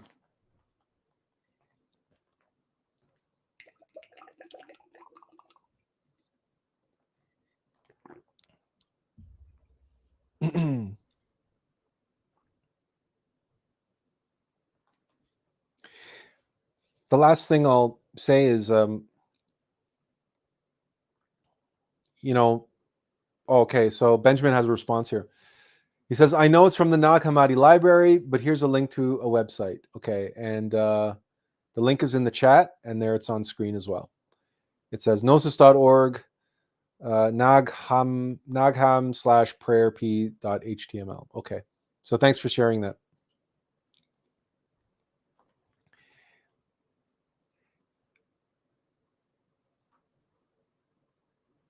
There's something to be said for faith and trust and the sense of humor of our being. And that like any game, like the reason why people like to read mystery novels and watch detective shows is that for many it's they participate in the game in trying to guess. That's why they call it a whodunit. Who's the other famous one? Poirot, right? That's the other famous French detective. And in fact, you know what? Clouseau might actually be more of a spoof of Poirot than he is James Bond. But in any case, there's so many of these detectives. There's even the one who's a priest, who's a famous detective. I can't remember his name, Father or something or other. But the point is that there's a bit of a game to all of this. There's a play aspect to it.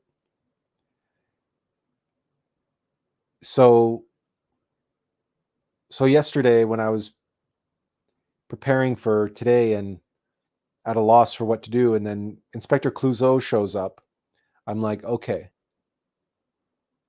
so I don't know where this is going, but I get it.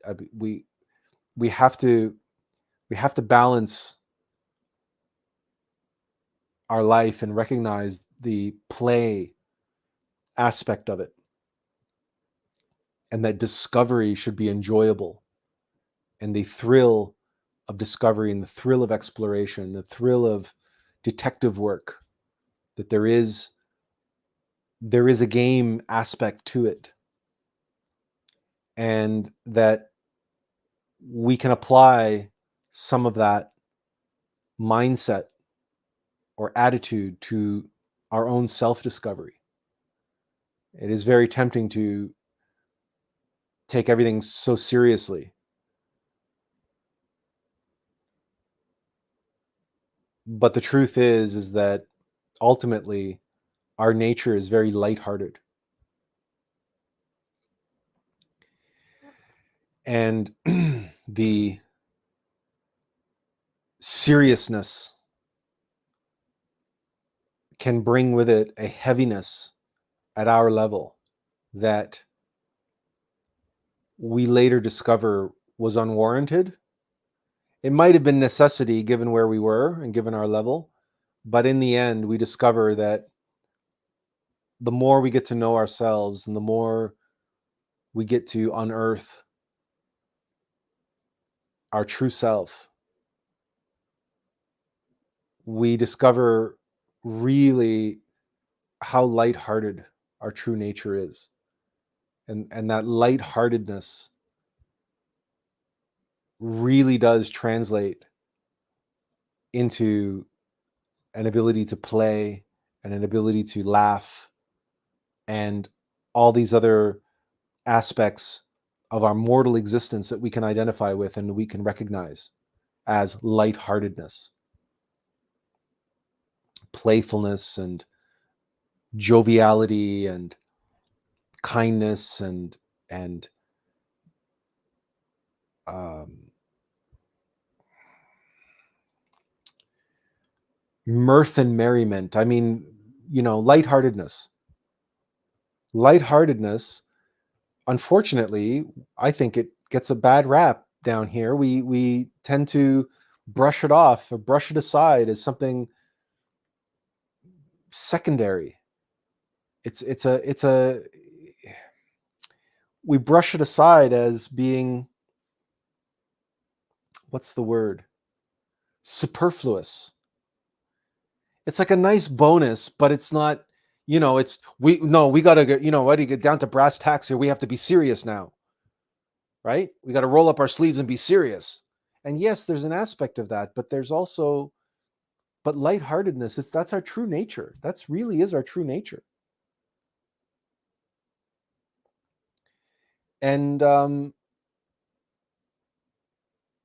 so let today's live stream, broaching such a quote serious topic in such a jovial, lighthearted, silly way, because you can't watch Pink Panther movies and the genius of Peter Sellers. You can't take that seriously.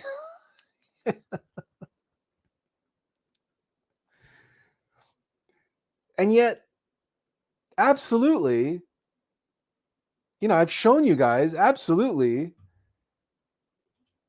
it can be taken seriously, but it doesn't have to be so serious. Benjamin says, lightheartedness reminded me of the feather in the scale of the god Anubis, where your heart must be lighter than the feather in order to pass the afterlife. Well, there you go. Very well put. Very well expressed, Benjamin, because that's exactly what that means. Is your heart burdened with all this heaviness, with all this weight? Now, it technically means, are you overburdened with egos, with sin, with guilt, with shame, with all of this darkness that that's also right. That's also included in that. But also that heaviness, that burden, that shame is how, overly serious are you taking yourself? How much of your mortal self, your corporeal substance, have you taken with you to put on that scale? Right? Because your true nature is lightheartedness. Your being, your higher self, is light. It's no mass, no heaviness. It's stance. It's no substance. It's stance. Because the whole point is to extract as much stanza, as much of the word from the substance as we can, so that at some point the substance falls away and we are left with the light. That's not altogether true, because elements of the Tao are always going to be there, but those elements are contained within that light. That's what the dark dot in the light is. So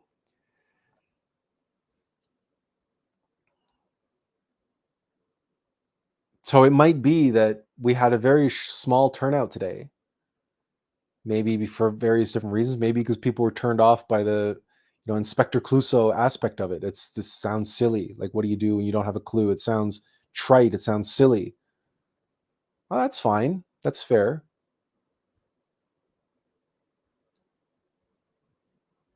But I can tell you from personal experience that lightheartedness gives one an incredible advantage, a powerful tool, and a shield against the darkness, against the shadow, and against the forces of fear and anxiety and depression. I bet you wouldn't have guessed, for instance, that I'm actually suffering from clinical depression right now as we speak, and that I have been for an entire week now.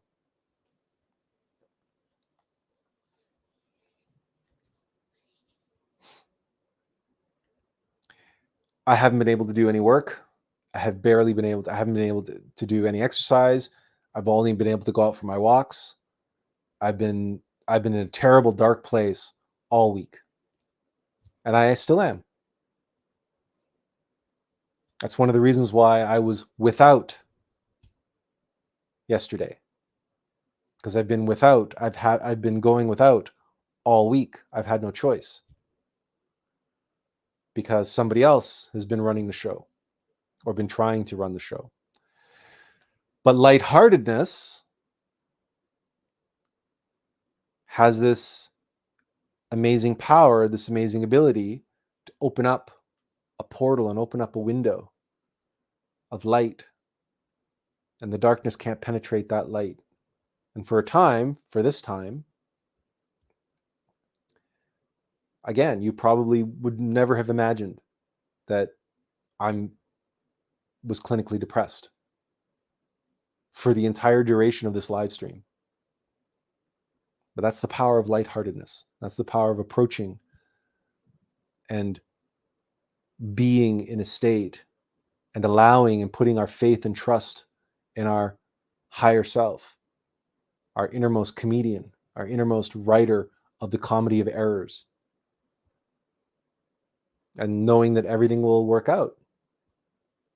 Even as we're given something as ridiculous as, yeah, tell them you're going to be talking about Inspector Clouseau. That's all you know. And what to do when you don't have a clue. That's all you've got to go on.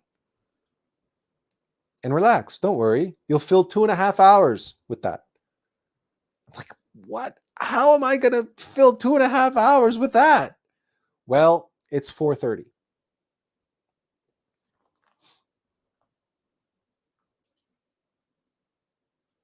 And just a reminder of everything we talked about today.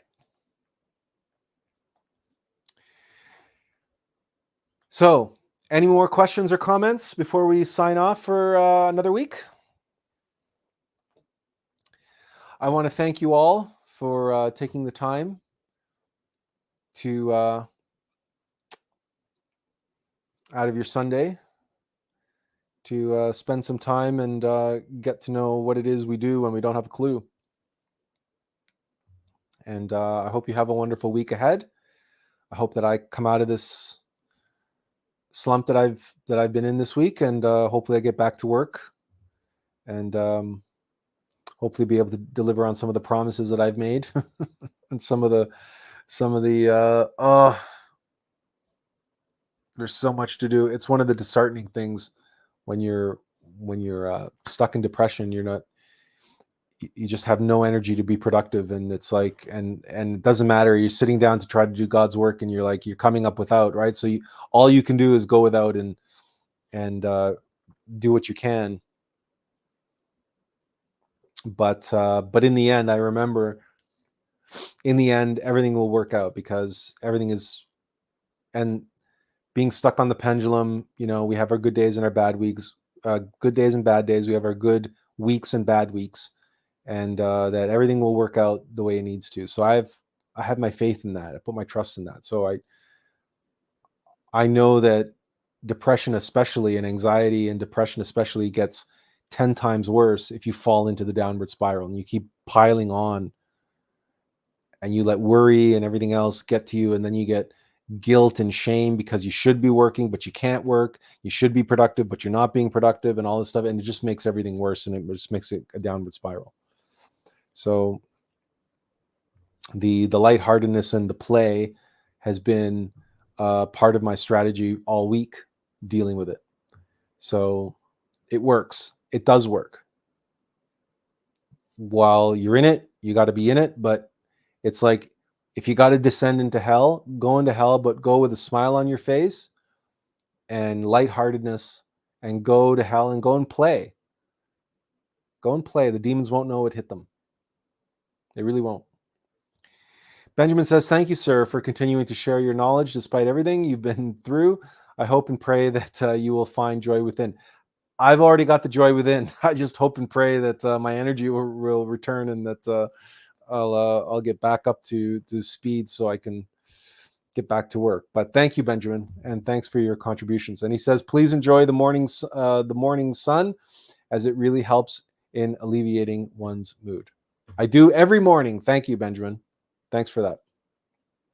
Okay, so thank you all for being with us today. Oh, Benjamin says, I'm barely getting off a whole week's fever. You got this. Stay light-hearted. Thanks for today. I'm barely getting off a whole week's fever. You got this. Stay lighthearted. Thanks for today. You're welcome, Benjamin. Thank you for being with us today. And Benjamin adds, have a good week. You as well. To all of you, have a good week. Take care. And we hope to see you again very soon. As always, everyone, blessings and inferential peace. Take care.